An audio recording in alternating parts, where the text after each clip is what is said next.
لا جد له ولا ند له ولا مثل له আরেকটু ভাই সাউন্ড আরেকটু দিন وأشهد أن سيدنا وسندنا وحبيبنا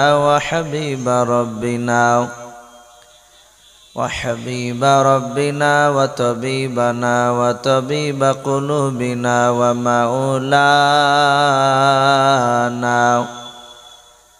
ومولانا محمدا عبده ورسوله أعوذ بالله من الشيطان الرجيم بسم الله الرحمن الرحيم يا أيها الذين آمنوا وآمنوا وقال الله تبارك وتعالى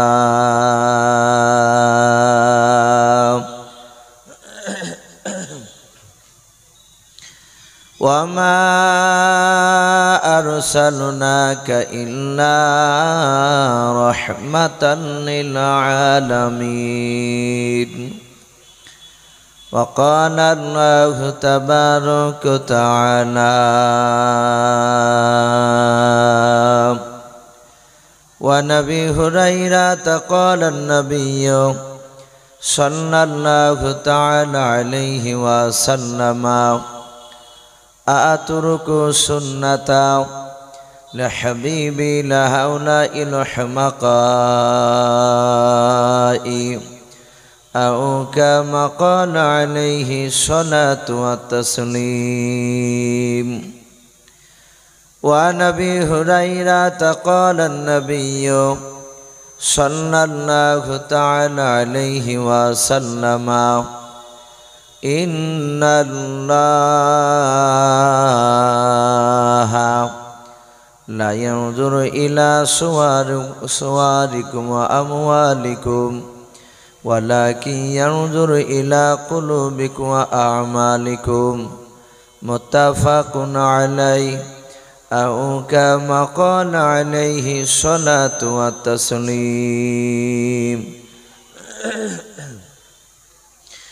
إن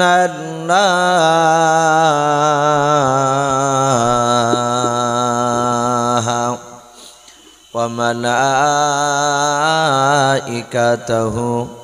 يصلون على النبي يا أيها الذين آمنوا صلوا عليه وسلموا تسليما محبت সবাই দুরূদ ইব্রাহিম পড়ুন আল্লাহুম্মা সাল্লি আলা মুহাম্মাদিন ওয়া আলা আলি মুহাম্মাদ কামা সাল্লাইতা আলা ইব্রাহিম ওয়া আলা আলি ইব্রাহিম ইন্নাকা হামিদুম মাজিদ আল্লাহুম্মা বারিক আলা محمد وعلى آل محمد كما باركت على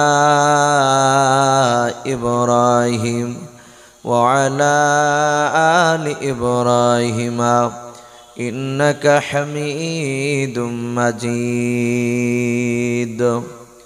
صلى الله تعالى عليه وسلم ভাই এই বক্সের আওয়াজটা একটু বাড়া আর একটু হালকা ইকো দিবে আওয়াজটা এখানে খেলছে না বাইরে ভালো হয়েছে এই জায়গাটাতে হয়েছে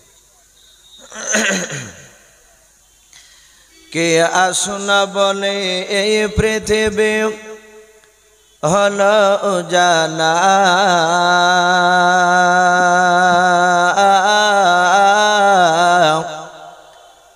কে গাইল এসে সামের গান শূন্য কাফেলা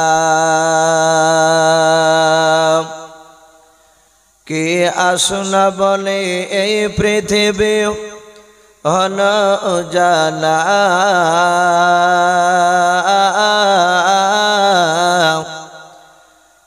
গাইল এসে সামের গারো শূন্য কাফেলা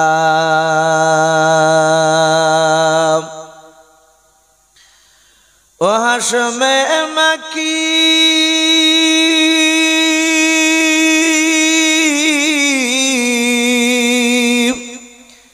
ও হাশমে মাকি মাদানী শাহে মদিনা ও নূর নবী নূর নবী নূর মদিনা ও নূর নবী নূর নবী নূর মদিনা কি আসল বলে এই পৃথিবী হল উজালা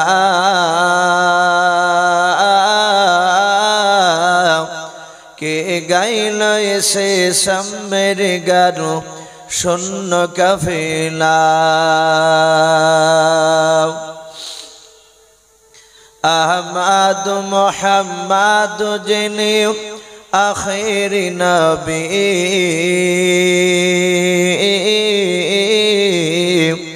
যার অশিলাতে সৃজন হল এ সুন্দর পৃথিবী যার নূরের জ্যোতি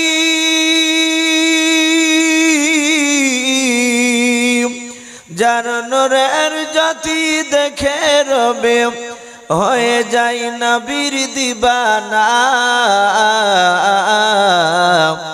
ও নূর নবী নূর নবী নূর মদিনা ও নূর নবী নূর নবী নূর মদিনা কি আসল বলে এই পৃথিবী হল উজালা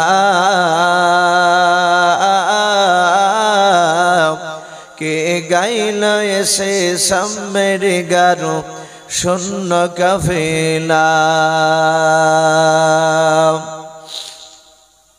হযরতে উমর করতে কতল নবীর দারে যায়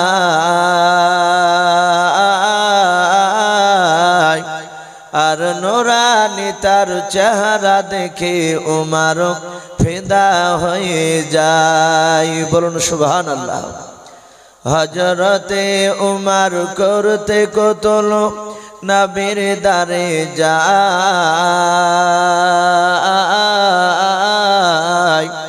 আর নুরানি তার চেহারা দেখে উমর ফিদা হয়ে যায় যার মায়াবী চেহারা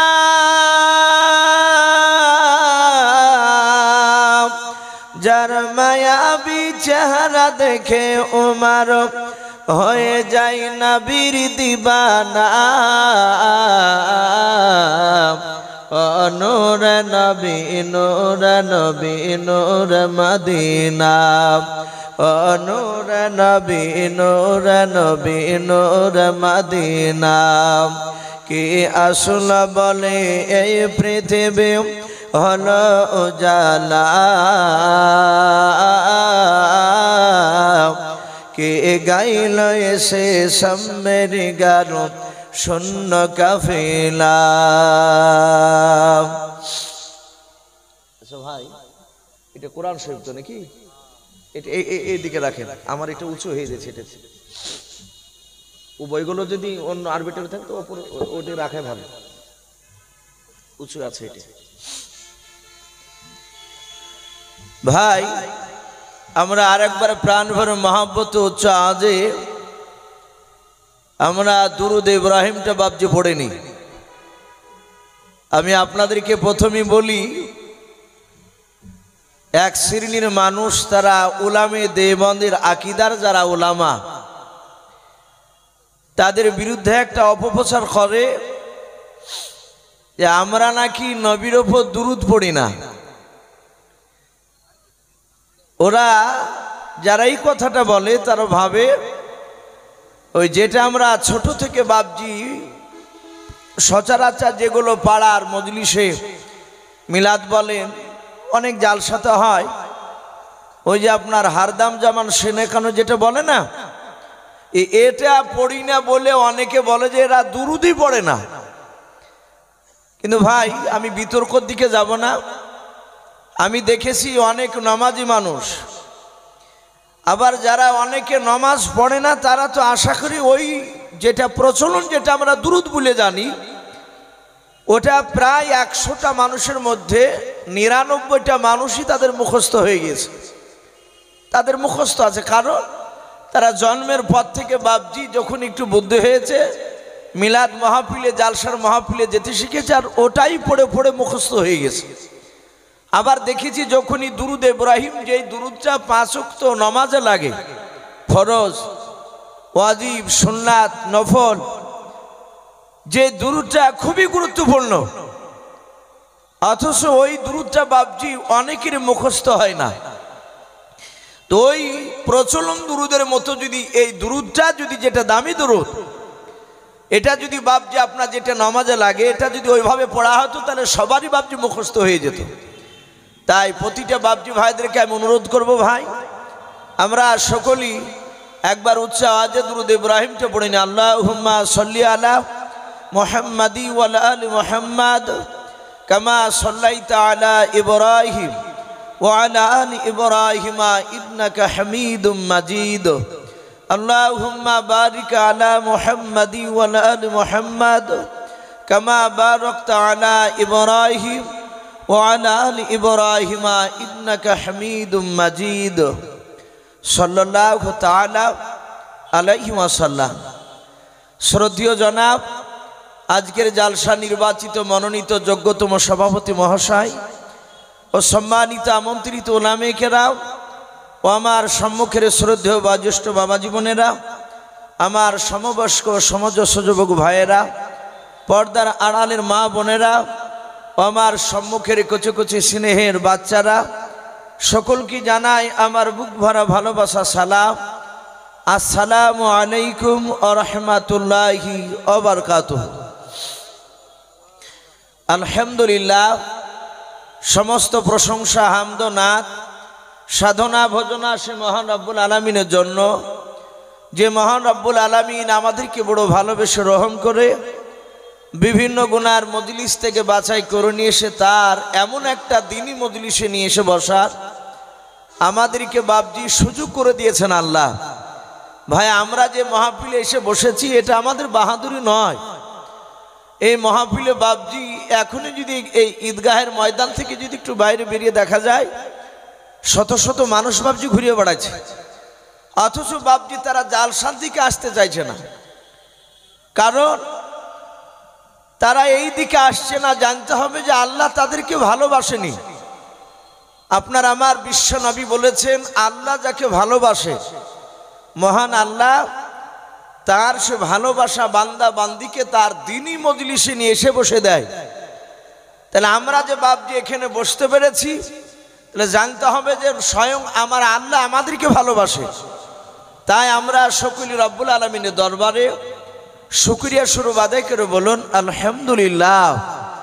একটু প্রাণ ভরে আজও বলুন আলহামদুলিল্লাহ।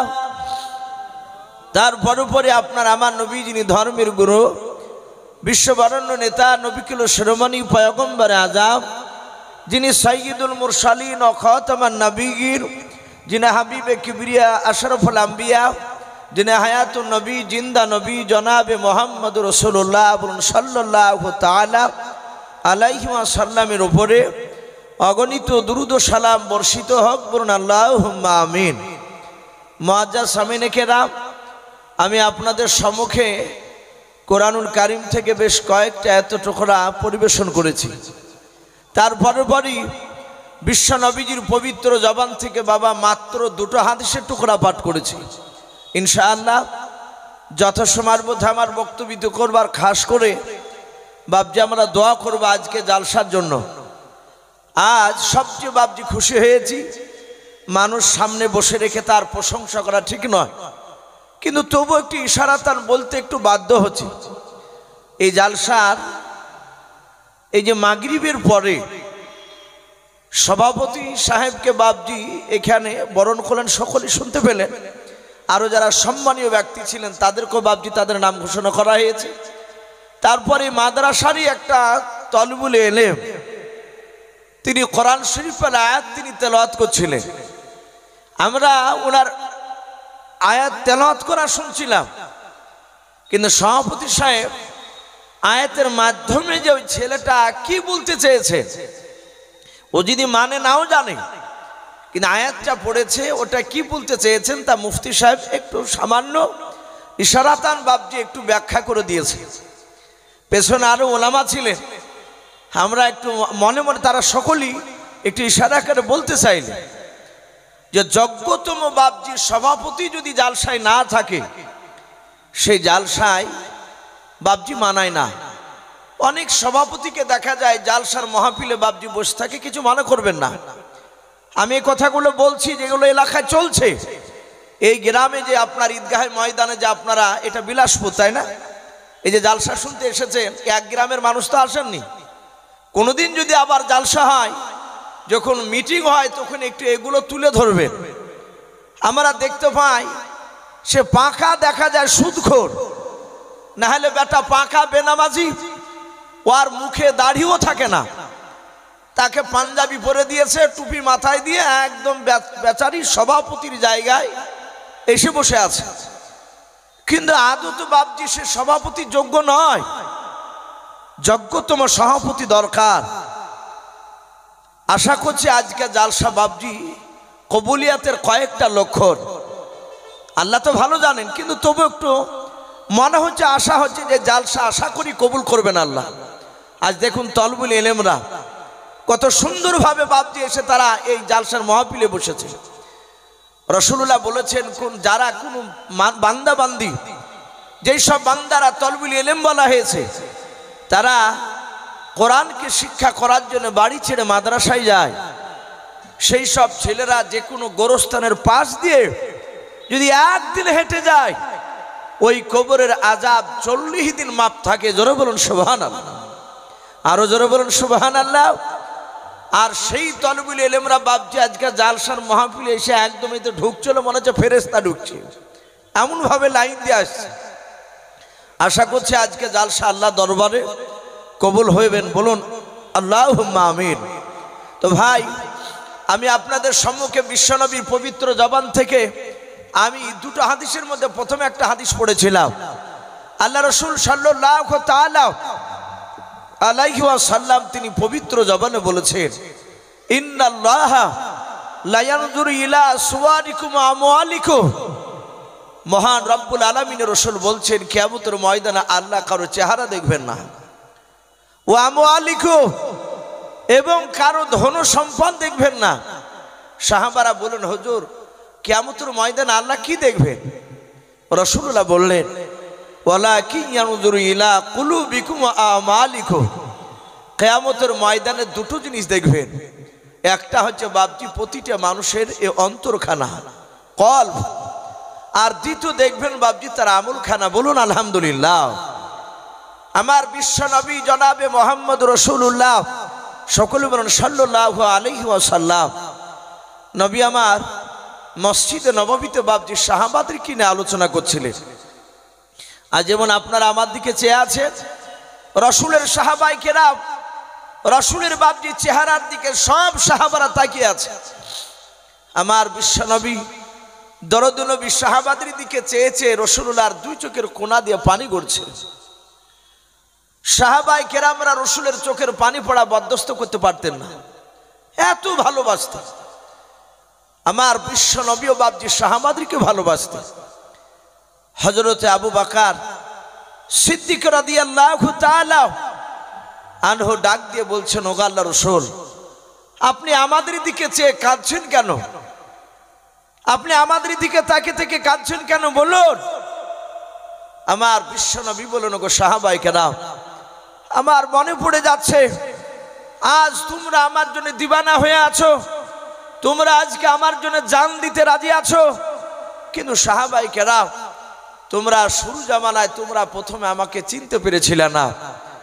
আমি দেখতে পাচ্ছি কেন অনেক সাহাবায়ে কেরাম তোমরা আমাকে মেরেছিলে। রাসূল সাল্লাল্লাহু আলাইহি ওয়াসাল্লাম যাহাতে কথাটা বলছিলেন, আর আবু বকর সিদ্দিক রাদিয়াল্লাহু তাআলা আনহুর পেছনে একজন সাহাবা जिनार नाम হয়তো আপনারা শুনেছেন উরাইকা বলে নাম। হযরতে উরাইকা রাদিয়াল্লাহু তাআলা আনহু বলে বাপজি রাসূলের একজন সাহাবা। উনি নবীজির মাহফিলে ছিলেন। উনি হাউমাউ করে তিনি চিৎকার করে কাঁদতে লাগলেন। বিশ্ব নবী যখন আঘাতের কথা বলেছেন, আমার আবু বকর সিদ্দিক রাদিয়াল্লাহু তাআলা আনহু বাবা আল্লাহর নবীর সাহাবা উরাইকা রাদিয়াল্লাহু তাআলা আনহুকে ডাক দিয়ে বলেন, ভাই উরাইকা, ওরে ভাই তুমি নবীজির কথা শুনে কেন কান্না করেছো, তাড়াতাড়ি বলো। হযরত উরাইকা রাসূলের কাছে হাত ওখানা জোড় করে বলতে লাগলেন, নবী গো, আপনি আঘাতের কথাগুলো আপনার মনে পড়ে যাচ্ছে তাই আপনি কান্না করেছেন বলে। হ্যাঁ। আল্লাহর নবীর সাহাবা উরাইকা ডাক দিয়ে বলুন, নবীজি আমার একটা আপনার আঘাতের কথা আমার মনে পড়ে যায় নবী, এই জন্য আমি হাউমাউ করে কান্না করতেছি। আল্লাহর নবী জনাবে মুহাম্মদ রাসূলুল্লাহ সাল্লাল্লাহু তাআলা আলাইহি ওয়াসাল্লাম নবী আমার ডাক দিয়ে বলেন, ওরে উরাইকা তাড়াতাড়ি তুমি বলো তোমার কোন দিনের আঘাতের কথা তোমার মনে পড়ে যায়, তোমার নবীকে কখন মেরে চলো তাই তুমি সেই কথাটা স্মরণ করে তুমি কান্না করেছো বলো। আল্লাহর নবীর সাহাবা উরাইকা রাদিয়াল্লাহু তাআলা আনহু তিনি ডাক দিয়ে বলছেন, নবী গো, আমি সেই সময় আপনাকে চিনতাম না। আল্লাহ রাসূল ডাক দিয়ে বলেন, উরাইকা তুমি আমাকে প্রথমে চিন্তা না বলে না, নবী আমার বাড়ি মক্কা নগরে নাই, ওগো নবী যে আমার বাড়ি মদিনায় বাড়ি নাই। আল্লাহর নবী বলেন, উরাইকা তোমার বাড়ি তো শাম দেশে ছিল বলে। হ্যাঁ। উরাইকা বলছেন, নবী আমি শাম দেশে থাকা অবস্থায় নবী গো আমি আপনাকে চিনতে পেরেছিলাম না, এমনকি আপনার নাম পর্যন্ত আমি উরাইকা জানতাম না। হযরত ওমর আরো যে বাপজি সাহাবায়ে কেরাম ছিলেন তারা ডাক দিয়ে বলছেন, এই উরাইকা তুমি রাসূলকে যে চিনতে না, সামদেশে ছিলে, এমন কি আঘাতজনক কথা তোমার মনে পড়ে গেছে একটু বলো। উরাইকা বলছেন, ভাই এই মক্কার একটা নেতা তার নাম হচ্ছে আবুল হিকাম। আমরা সকলেই জানি রাসূলের সবচেয়ে বাপজি মক্কা নগরে রাসূলের জীবদ্দশায় নবীর সবচেয়ে বাপজি এক নম্বর দুশমন ছিল, তার নাম কি ভাই একটু জোরে বলে? আবু জাহাল।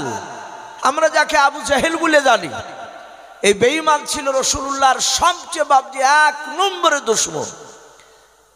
উরাইকা বলছেন, ওগো নবী এই আবু জাহেল বেঈমান সামদেশে ব্যবসা করতে যেত, ব্যবসা করতে গিয়ে হাটি যাই হোক এই উরাইকার সাথে তার বন্ধুত্ব তৈরি হয়।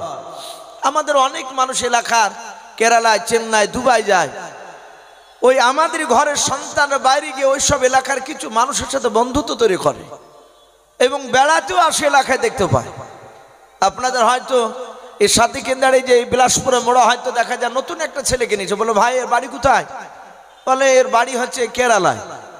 বলে কি ব্যাপার এখানে? বলে আমার বন্ধু, আমি ওনার ওখানে কাজ করি, উনি আমাদের এলাকায় ঘুরতে এসেছে, তাই আমি বাজার বাড়াতে নিয়ে এসেছি। অনেকে আসে। তা আবু জাহেল ডাক দিয়ে বললো, ভাই উরাইকা তুমি মক্কা নগরে আমাদের দেশে ঘুরতে যেও। উরাইকা বলছেন, ভাই আমি আবু জাহেলকে কথা দিয়ে দিলাম, আবু জাহেলের মক্কাতে আমি খুঁজে খুঁজে তার বাড়িতে পৌঁছালাম। আবু জাহেল আমাকে দেখে বড্ড খুশি হয়েছে, সে আমার জন্য আদর আপ্যায়ন করলো, যত্ন করলো ভালো করে আমার। আমি খাবার খাওয়ার পরে আবু জাহেল ডাক দিয়ে বলল, ভাই উরাইকা এখানে আর না বসে থেকে চলে একটু বাজার ঘুরে নিস মক্কা। ওগো নবী আমি আবু জাহেলের হাতখানা এইভাবে আঁকড়ে ধরেছিলাম, আবু জাহেল আমার হাতটা ধরে আছে, দুই বন্ধুতে হাঁটছিলাম, রাস্তা দিয়ে যাচ্ছিলাম আর আপনি আসছিলেন। ওগো রাসূল আমি আপনাকে চিনি না, কিন্তু আপনার চেহারার দিকে নজর পড়লো আমার, আমি দেখলাম এত সুন্দর মানুষ আর পৃথিবীতে দ্বিতীয় কোথাও দেখি নাই। বলুন সুবহানাল্লাহ। নবীজির এত সুন্দর চেহারা ছিল। আমার আবু বকর সিদ্দিক রাদিয়াল্লাহু তাআলা আনহু তিনি বলেন, আমি পূর্ণিমা রাত্রিতে আমি বিশ্ব নবীজির কাছে আমি দাঁড়িয়েছিলাম, আমি একবার রাসূলের চেহারার দিকে তাকাচ্ছিলাম আর একবার আমি ওই পূর্ণিমার চাঁদের দিকে তাকছিলাম। আবু বকর বলে, আমি নবীর চেহারার চাঁদের দিকে কয়েকবার দেখে আমি চিন্তা করে দেখলাম যে রাসূলুল্লাহর চেহারাতে দাগ নাই, চাঁদে দাগ আছে। বলুন আলহামদুলিল্লাহ। রাসূল এত চেহারা, আমার বিশ্বনবী রাহমাতুল লিল আলামিনের বাপজি আপনার এই চেহারার ব্যাপারে অনেক জায়গায় কথা এসেছে, কিন্তু আমরা অহরহ বাপজি কিছু ওলামার মুখে শুনতে পাই যে গোটা পৃথিবীর মধ্যে বাপজি ইউসুফ নবী আলাইহিস সালামের চেহারা সবচেয়ে বেশি ছিল, তাই শুনি নাই? অনেক সময় এরকম কথা আমরা শুনতে পাই। এই কথাটা সত্য। হযরত ইউসুফ নবী আলাইহিস সালাম উনিও বাপজি খুব সুন্দর ছিলেন, কিন্তু আল্লাহ রসুল যেদিন বাপজি ইউসুফ নবীর সাথে সাক্ষাৎ হয় মেরাজের রাত্রিতে, আমার নবী বলেছিলেন, ইউসুফ ভাই সত্যি তুমি সুন্দর, কিন্তু নবী বলেছে আমার ইউসুফ ভাইয়ের চেহারাটা ছিল সাদা টাইপের, আর নবী বলছেন আমার চেহারাটা ছিল লাল টাইপের। বলুন আলহামদুলিল্লাহ। আর আমরা দেখতে পাই সাদার চেয়ে লালটাকে বেশি ভালো লাগে। আমার বিশ্ব নবীর চেহারাখানা উরাইকা বলছেন আমি আপনি আসছিলেন ওই দেখছিলাম, কিন্তু আমি তো জানি না যে আপনি নবী রাসূলতা, আমি আপনার নাম কোথাও শুনেছিলাম না। আবু জেহেল সবসময় তো রাসূলুল্লাহকে আঘাত দেওয়ার কাজ করত। এখনো এক শ্রেণীর বাপজি মানুষ আছে, আলেম ওলামা টুপিওয়ালা দেখলি বাপজি তার গা চুলকায়, অথচ খোঁজ নিয়ে দেখা গিয়েছে সেই ব্যক্তি মুসলিম, সে নামধরি মুসলমান, অথচ অনেক আলেমকে দেখতে পারে না, অনেক টুপিওয়ালা তলবিল এলেমদেরকে দেখতে পারে না। ছোট নজরে বাপজি অনেকে কথা বলে। আমার বিশ্বনবীকে বেঈমান আবু জেহেল ওই রকম কথা বলতো। আবু জেহেল দেখলো একটা সুবর্ণ সুযোগ, উরাইকাকে ডাক দিয়ে বলছে, উরাইকা একটা মজা দেখবা? বলে কি মজা? বলে দেখবা কি? বলে দেখালে দেখবো না কেন? উরাইকা বলছেন আমি ভাবলাম যে সত্যি কোনো নতুন মজা জিনিস দেখাবে। আবু জেহেল সাথে হাতে রাসূলুল্লাহকে বাপজি ডাকলেন, আমার বিশ্বনবীকে ডেকে বললেন, ওগো ভাতিজা শোনো। আল্লাহ রসুলকে আবু জেহেল ভাতিজা বলে ডাকতেন। নবীজির আপন চাচা আবু জেহেল ছিল না, তার প্রতিবেশী চাচা আবু জেহেল ছিল রাসূলুল্লাহ। আমার রসুল আবু জেহেলের ডাক শুনে বললেন, চাচা আপনি আমাকে ডাকলেন? বলে হ্যাঁ। আমরা জানি এমন একজন দয়ার রসুল বাপজি আমাদের ছিলেন, আমরা পেয়েছি যে নবীকে বেঈমান আবু জেহেল একবার দুবার নয় প্রায় 200 বারেরও বেশি আঘাত দিয়েছে। তারপরও রাসূলুল্লাহকে ডেকেছে, নবী আবু জেহেলের কাছে ছুটে গিয়েছেন। বলুন সুবহানাল্লাহ। কেন? নবী শুধু চিন্তা করেছে একটিবার যদি চাচা আমার কলেমাটা পড়ে নেয় তাহলে আমার চাচা জাহান্নামের আগুন থেকে সে নাজাত পেয়ে যাবে। আমার বিশ্ব নবী দরদি নবী আমার আবু জেহেলের কাছে গিয়ে বলছেন, চাচাজি আপনি আমাকে ডাকলেন? আবু জেহেল বলল, হ্যাঁ ভাতিজা আমি তোমাকে ডেকেছি। নবী বললেন, চাচা তাহলে কি বলবেন বলো। সাথে হাতে বেঈমান আবু জেহেল বিশ্ব রসুলকে ডাক দিয়ে বলেছিল, ভাতিজা একটু হা করো তো। নবীজি সাদাসিধে রসুল আমার বিশ্ব নবী হা করেছে, আর সাথে হাতে বেঈমান আবু জেহেল তার ভিতরকার নোংরা কফ থুতু বের করে আমার বিশ্ব রসুলের পবিত্র মুখে ভরে দিল। বলুন আস্তাগফিরুল্লাহ। নবীজির মুখে থুতু ভরে দিয়েছে। আমরা মানুষের সাথে কথা বলতে গেলে কিছু মানুষের দেখেন স্বভাব আছে মুখের গুড়ি মুখ নিয়ে কথা বলে। ওকে যদি বলা হয় যে ভাই দূর থেকে কথা বললে আমি শুনতে পাচ্ছি, কিন্তু সে মুখ নিয়ে চলে যায়। অনেক মানুষের মুখে দুর্গন্ধ বের হয়, এই জন্য কাছাকাছি মুখ না নিয়ে যাওয়াটা ভালো। আমার বিশ্বনবী পবিত্র রসুলের মুখে বাপজি থুতুর ভরে দিয়েছে। কে একটু জোরে বলে? বেঈমান আবু জেহেল। কার মুখে ভরেছে? যিনি সারা পৃথিবীর শ্রেষ্ঠ নবী, যে নবীর শরীর থেকে ঘাম বেরোলে সাহাবারা আতরের মতো ব্যবহার করতে, মুশকে আম্বার নাই খুশবু বেরোতো। বলুন সুবহানাল্লাহ। যে নবী রাস্তা দিয়ে একবার হেঁটে গেলে ওই রাস্তায় বিশ্ব নবী আমার 14 দিন না গেলে নবাত খুশবু পাওয়া যেত। জোরে বলুন সুবহানাল্লাহ। আর সেই নবীজির বাপজি মুখে নোংরা থুতু বাবজি কপ ভরে দিয়েছে। আমরা হলে সহ্য করতে পারতাম ভাই? আমরা হলে অমনি বাবজি বান্না মেরে জুতে তুলে বাবজি মারামারি শুরু করে দিতাম। কিন্তু আল্লাহ যে কোরআনে বলেছেন ওমা আরসালনাকা ইল্লা রাহমাতাল লিল আলামিন, এই রাহমাতাল লিল আলামিন শুধু একমাত্র আপনার আমার রাসূলকে দিয়েছেন আল্লাহ টাইটেল। বাদ বাকি কোন নবীকে বাবজি রাহমাতাল লিল আলামিন টাইটেল দেন নাই। আমার বিশ্ব নবী মুখ থেকে নোংরা কপগুলো থুতুগুলো বের করে ফেলে দিয়ে আমার বিশ্ব নবীর দুই চোখের কোনা দিয়ে পানি গড়ছে। নবী কাঁদছে, নবী ডাক দিয়ে শুধু এতটুকু কথা বলছেন, ওগো চাচা আমি কি আপনাকে কোন আঘাত দিয়ে কথা বলেছি? আমি রাস্তা দিয়ে চলে যাচ্ছিলাম আর আপনিও রাস্তা দিয়ে যাচ্ছিলেন, আর আপনি আমাকে ডেকে আমার মুখে থুতু ভরে দিলে। ওগো নবী, আপনার মুখে যদি অন্য কোনো লোক থুতু ভরে দিত তাহলে আপনি কি খুশি হতেন? শুধু এতটুকু কথা রাসূলুল্লাহ বললেন।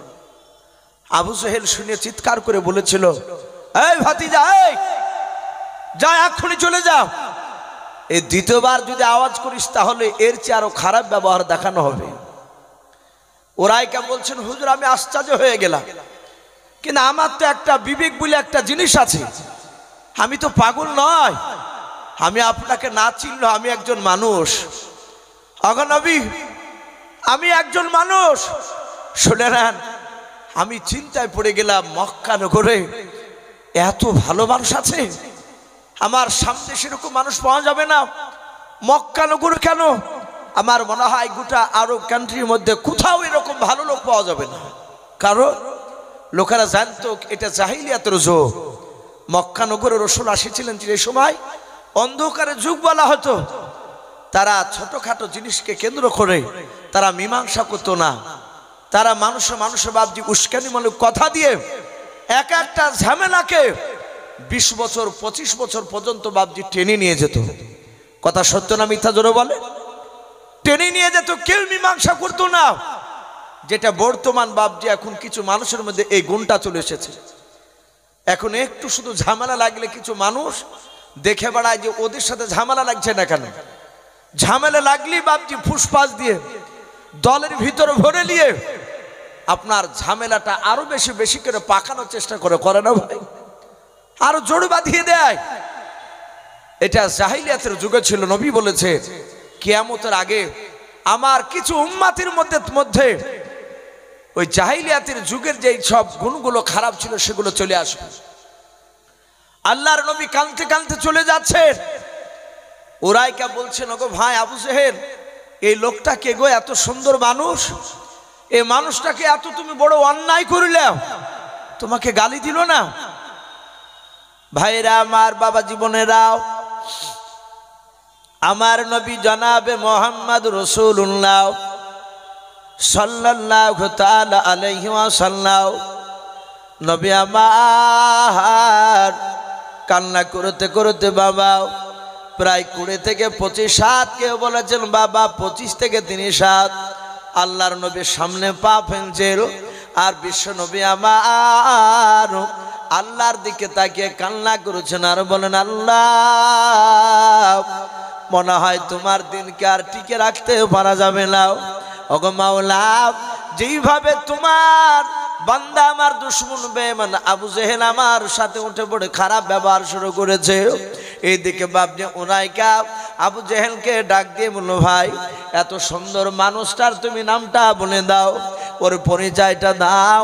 আমি মক্কা নগর থেকে আমি শাম দেশে গিয়ে তার পরিচয়টা, তার ব্যবহারগুলো প্রশংসা করব, তার চরিত্র কথা আমি মানুষের সামনে আলোচনা করব। আবু জেহেল ডাক দিয়ে বলল, ভাই এই লোকটার নাম শুনতে হবে না, তুমি সামনের দিকে গিয়ে চলাও, আরো ভালো জিনিস তোমাকে দেখানো হবে। কিন্তু আল্লাহ কোরআন পাকে বলেছেন, মাইয়াহদিহিল্লাহু ফালা মুদিল্লা লাহু ওয়া মাইয়ুদলিলহু ফালা হাদিয়া লাহু। আমার আল্লাহ বলেন, ওরে বান্দারা, আমি যাকে হেদায়েত বানাবো পৃথিবীর মানুষ একত্রিত হয়ে তাকে গুমরাহ বানাতে পারবে না, আর আমি যাকে গুমরাহ বানাবো সারা পৃথিবীর মানুষ মিলে বাবজি তাকে হেদায়েত বানাতে পারবে না। আল্লাহর নবী জনাবে মুহাম্মদ রাসূলুল্লাহ সাল্লাল্লাহু তাআলা আলাইহি ওয়াসাল্লাম, নবী আমার রাস্তা দিয়ে কাঁদতে কাঁদতে চলে যাচ্ছিল। উরাইকার দিলের ভিতরে বাপজি নূরের বাতি বাপজি জ্বলে উঠেছে। উরাইকা আর দাঁড়িয়ে থাকতে পারলো না। আবু জেহেলের কাছ থেকে হাতটা বাপজি টান মেরে ছুঁড়ে দিয়া সোজা দৌড়ে বাপজি আপনার চলে যাচ্ছে বিশ্ব নবীর রাস্তার দিকে। আল্লাহর নবী যে দিকে গিয়েছেন রে বাবা, ওই দিকে বাপজি উরাইকা দৌড়ে গিয়ে প্রায় 40 হাত কিংবা 50 হাত দূর থেকে বাবা উরাইকা পেছন দিক থেকে ডাক দিয়ে বলেছিল, ওরে মক্কার যুবক ভাই। আল্লাহর নবীর কানে গিয়ে আওয়াজটা ধাক্কা লেগে গেল। বিশ্ব নবী আমার এভাবে পেছন দিকে বাপজি ঘুরিয়ে তাকিয়ে দেখে, আল্লাহর নবী তাকে দেখে নয় যুবকটা, যেই যুবকটা আবু জেহেলের হাতখানা ধরেছিল আর ওই সময় বেঈমান আবু জেহেল আমার মুখে থুতু ভরে দিয়েছিল, ওই লোকটা কেন আমাকে ডাক দিতেছে? আল্লাহর নবী দাঁড়িয়ে বলেন, ওগো ভাই কি ব্যাপার, আমাকে কেন দাঁড়াতে বললে? বললাম ডাক দিয়ে বাপজি বলেছিল, ওই উরাইকা যুবকটা ডাক দিয়ে বলেছিল, ভাই আমি তোমাকে চিনি নাও। ওরে ভাই তোমার নাম কি বলো? এত বড় আল্লাহ করল বেঈমান আবু জেহেল, তুমি তাকে কিছু বললে নাও। আল্লাহর নবী বলেন, ওগো ভাই আমার মনে হয় তোমার বাড়ি মক্কা নগরে নাই। হযরত উরাইকা ডাক দিয়ে বলে, না আমার বাড়ি মক্কাতে নাই, আমার বাড়ি শাম দেশে। বলে, হ্যাঁ।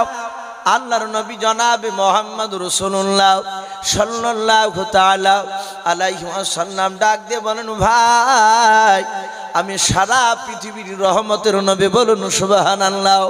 আমি দরদি নবীর ভাই, আল্লাহ আমাকে নবী রাসূল করে পাঠিয়েছে দুনিয়ায়। জাহান্নামী মানুষেরা তারা কিভাবে জান্নাতের রাস্তায় যাবে এটা দেখানোর জন্য আমাকে নবী রাসূল করে পাঠিয়েছে। আল্লাহর নবীজি নবুয়তের কথা বাবা 5 থেকে 10 মিনিট বাপ আলোচনা করলেন। উরাইকার থাকতে পারলো না, সাতাতে পড়তে লাগলো কলমা লা ইলাহা ইল্লাল্লাহ। একটু মহব্বতে পড়েন লা ইলাহা। ভাই লজ্জা করবেন, একটু পড়ে নি লা ইলাহা ইল্লাল্লাহ লা ইলাহা লা ইলাহা ইল্লাল্লাহ মুহাম্মাদুর রাসূলুল্লাহ সাল্লাল্লাহু তাআলা আলাইহি ওয়াসাল্লাম। উরাইকা বলছেন, হুজুর আমি সেদিন আপনার হাতে হাতে কলেমা পড়ে নিয়েছিলাম। নবী গো, ওই দৃশ্যখানা আমার চোখের সামনে ভেসে উঠছে। নবীতে আমি চরম কষ্ট পাচ্ছি।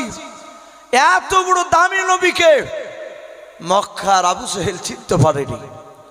আমার বিশ্ব নবীর উরাইকা কাঁদছিলেন, আমার রাসূল বাপজি কাঁদতে লাগলেন। হযরতে ওমর ইবনুল খাত্তাব রাদিয়াল্লাহু তাআলা আনহু বাপজি ওখানেই দাঁড়িয়েছিলেন।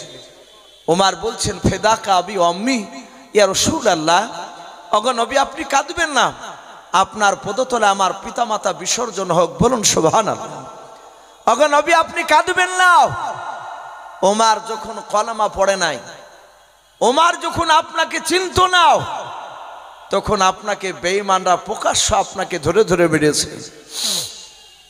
ওগো রাসূল, যেই দিন থেকে ওমর আপনার উপরে ঈমান এনেছে সেই দিন থেকে আজ পর্যন্ত কোন বেঈমান আপনার দিকে আঙুল তুলে কথা বলতে পারে নাই ওমরের সামনে। এই কথাগুলো সত্য, কারণ ওমর এত কুখ্যাত বাপজি মস্তান ছিল। রাসূলের উপর ঈমান আনার আগে আমার বিশ্বনবী পবিত্র জবানে ওমরের শক্তির ব্যাপারে বলেছে। ওমরের 2 হাতে 2 বাহুতে আল্লাহ এত শক্তি দিয়েছিলেন, মক্কার হিষ্টপুষ্ট যুবক, শক্তিশালী যুবক বাপজি 50টা যুবকের শক্তি একদিকে, আর আমার ওমরের বাপজি শক্তি অপর দিকে সমান। জোরে বলুন সুবহানাল্লাহ। তাহলে বুঝতে পেরেছেন ওমর কত বড় শক্তিশালী। সেই ওমর ডাক দিয়ে বলছেন, নবী ওগো আল্লাহর রাসূল আপনি কাঁদবেন না। ওমর ঈমান আনার পরে আর আপনার দিকে বেঈমানরা আঙুল তুলে কথা বলে নাই। বিশ্ব রাসূল বললেন, ওগো ওমর তুমি ঈমান আনার পূর্বে শোনো আমাকে অনেকে মেরেছে, কিন্তু ওমর তুমিও ঈমান আনার পরে আমার ভালো একটা কথা মনে পড়ে যাচ্ছে। তুমিও ঈমান আনার পরে এক ইহুদির আলেম আমাকে ন্যায় অন্যায় বলে গালি দিয়েছিল। ওমর বলছেন, হুজুর গালি দিয়েছিল একটু বলুন তো। বিশ্বনবী রাহমাতুল লিল আলামিন সাহাবাদের সামনে বলতে লাগলেন, সব সাহাবারা রাসূলের কথাগুলো শুনছিলেন। আমরা সকলেই জানি এমন একজন রাসূলকে বাপজি আমরা পেয়েছি যে নবীজির বাপজি প্রশংসা আল্লাহ রাব্বুল আলামিন নিজে করেছেন। বলুন আলহামদুলিল্লাহ। আল্লাহ রাব্বুল আলামিন আদম আলাইহিস সালামকে আনন্দ করে বলতেন, হে আদম শফিউল্লাহ, শোনো, আমার একটা মাহবুবকে আমি সেই জামানায় পাঠাবো, আমার খাতমে রসুল পাঠাবো, তিনি হচ্ছেন মুহাম্মদ রাসূলুল্লাহ হাবিবুল্লাহ। বলুন সুবহানাল্লাহ। আল্লাহ রাব্বুল আলামিন এইভাবে নূহ নবী, মুসা নবী, ঈসা নবী, জারজিস নবী, জাকারিয়া আলাইহিমুস সালাম, এইভাবে 1,00,000 বাপজি 24,000 আমার রসুলকে বাদ দিয়ে সব নবীকে মহান রব্বুল আলামিন আমার বিশ্ব নবীর আনন্দকে প্রশংসা করেছেন। বলুন আলহামদুলিল্লাহ। আরো লিখেছে, আমার রসুলকে বাদ দিয়ে যত কিতাব বাপজি নবীদের উপর পাঠিয়েছেন। আমরা জানি আসমানি কিতাব কখানা ভাই, একটু জোরে বলে? বড় বড় আসমানি কিতাব 4খানা, বাদবাকি অন্য কিতাব যে নবীদের উপরে নাজিল হয়েছিল ওই সব কিতাবগুলোকে বাপজি সহিফা বলা হয়। এই আসমানি এবং সহিফা সব কিতাবই আমার রাসূলুল্লাহর জীবনী দেওয়া ছিল। বলুন আলহামদুলিল্লাহ। এখনো আছে পৃথিবীতে যত ধর্মগ্রন্থ রয়েছে, তওরাত বলেন, জাবুর বলেন, ইনজিল বলেন, বাইবেল বলেন, ত্রিটক বলেন, যত ধর্মগ্রন্থ হোক না কেন, পৃথিবীর সব ধর্মগ্রন্থতে বাপজি আমার রাসূলুল্লাহর কথা দেওয়া আছে। বলুন আলহামদুলিল্লাহ। এত একটা দামি নবী বাপজি আমরা পেয়েছি, সেই নবীর উম্মাত। সম্মানিত ভাইরা আমার, বাবা জীবনেরা, শুধু এতটুকু চিন্তা করবেন, কথার দিকে বাপজি একটু কান লাগাবে, যে আমার রসুলের বাপজি আমরা উম্মাত, আমরা নবীজির উম্মাত হয়ে বাপজি রসুলকে চিনতে পারি নাই। আমরা চিনতে পেরেছি বলে? আমরা দাবি করি নবীকে ভালোবাসি, কিছু মনে করবে না বাপজি ভাই আমার, কারণ আপনারা আমার সকলই দিনী ভাই। আমি যদি শরিয়ত বাইরে যদি চলে, আপনারা যদি একটু বলেন, এটা অধিকার আপনাদের আছে।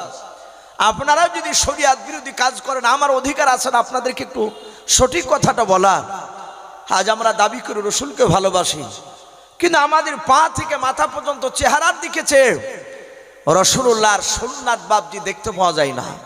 অনেকে আছে চিনা যায় না, বাজার ঘাটে সালাম দিতে গিয়ে বেকায়দায় পড়ে যায় যে হিন্দু না মুসলমান। কথা ঠিক না বেঠিক বলে?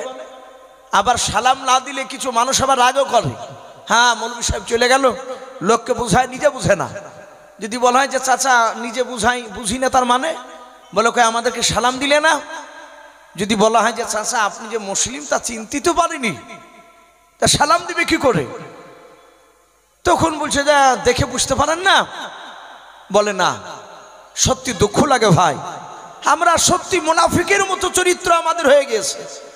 আমরা রসুলকে সঠিকভাবে চিনতে পারি নাই। ইহুদের আলেম নয়, আমি বলছিলাম নবীর উম্মাত আমরা দামি হয়েও চিনতে পারি নাই। কিন্তু আমার রসুলের আগে বহু নবী রসুল তারা দুনিয়াতে দিনের দাওয়াত দিতে গিয়ে তারা উম্মাতের সামনে দুঃখ প্রকাশ করে বলতে, ও আমার উম্মাত উম্মাতিরা, আমরা নবী নবী হয়তো অতটা আমরা খুশি নয়।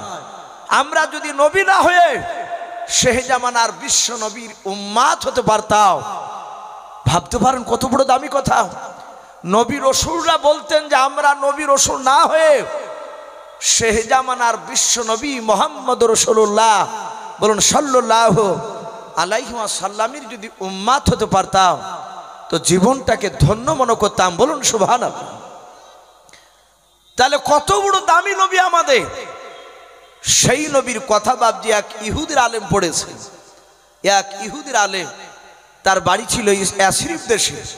তার নাম বাপজি সেরাতে হালিবে কিতাব দিতে এসেছে রাহাব। কি নাম বললাম? রাহাব। ইহুদির পণ্ডিত, সে তাওরাত জুব্বুরে বাপজি পড়েছে আখিরি জামান রসুল আসবে। সেই নবী জন্ম নিবে মক্কা নগরে, কুরাইশ বংশের সন্তান হবে। ওনার আব্বার নাম হবে আব্দুল্লাহ, তার দাদার নাম হবে আব্দুল মুত্তালিব। আর যিনি নবী হবেন তিনি হবেন মুহাম্মদ রাসূলুল্লাহ সাল্লাল্লাহু আলাইহি ওয়াসাল্লাম। ইহুদির আলেমটা বাপজি রসুলের জীবনী পড়ছে, তাতে আরো পড়েছে যে না আখিরি জামানা রসুল হবে তার সব গুণ ভালো হবে। নবীর কোনো গুণ খারাপ হবে ভাই? কোন নবীর গুণ খারাপ নয়। একটা এখানে রাখেন ভাই, এখানে রাখলে ভালো লাগবে। আর একটা, কোন নবীর গুণ খারাপ নয়, কিন্তু আমার বিশ্ব নবীর গুণ আরো খারাপ নয়। নবীর সব গুণ ভালো, কিন্তু ইহুদির আলেমটা পড়েছে নবীর দুটো গুণ সবচেয়ে বড় মহৎ গুণ হবে, বড় গুণ হবে সবচেয়ে। সে দুটো কি? সে পড়েছে যে যিনি আখিরি জামানার রসুল হবে, তিনার সামনে হাজারো অন্যায় করলে অন্যায়কারীকে তিনি মাফ করে দিবেন। বলুন আলহামদুলিল্লাহ। এটা হচ্ছে নবীদের গুণ। যিনি নবী রসুল হবে তিনি জীবনে আমানতের খেয়ানত করবেন না। কথা বুঝতে পেরেছে? আমানতের খেয়ানত করবেন না। আজ নামাজ পড়ে কপালে ঘটা ফেলে দিয়েছি, অনেকে আছি ভাই, রাগ করবেন না। মসজিদের ক্যাশিয়ার দিয়েছে টাকা 4-5 বছর হিসাব দেয়নি, এরকম অনেক জায়গার রিপোর্ট শোনা যাচ্ছে। টাকাকে লয় ছাই করে মসজিদের টাকা নিয়ে গিয়ে নিজের বাপের নামে জমি কিনে ফেলছে। আবার যুবক ছেলেরা তারা বাপজি তার বিরুদ্ধে লাগিয়ে 4-5টা মিটিং করে বাপজি টাকা আদায় করতে খুব কষ্ট হয়। অথচ কপালে ঘটা এ মুখে দাবি করছে যে আমি নবীকে ভালোবাসি। যারা প্রকৃতি ইমানদার হবে, আল্লাহওয়ালা হবে, সে আলেম হোক, সে হাজি হোক, সে যেই বেটা হোক না কেন, সে জীবনে কোনোদিন আমানতের খেয়ানত করবে না। বলুন আলহামদুলিল্লাহ। সে যদি প্রকৃতি মুসলমান হয়, যদি রসুলের যদি উম্মতি হয়, আমানতের খেয়ানত করবে না। উনি জানেন যে রসুল সাল্লাল্লাহু আমানতের খেয়ানত করতে নিষেধ করেছে। আর আমানতের খেয়ানত যারা করবে, রসুল বলেছেন ফালাইসা মিল্লি, সে আমার উম্মাতের মধ্যে হতে পারে না। আর রসুলের উম্মাতের মধ্যে যদি বাপজি না হয়, কিয়ামতের ময়দানে জান্নাত দিতে পারবো ভাই? একটু কথা বলে, জান্নাত দিতে পারা যাবে না।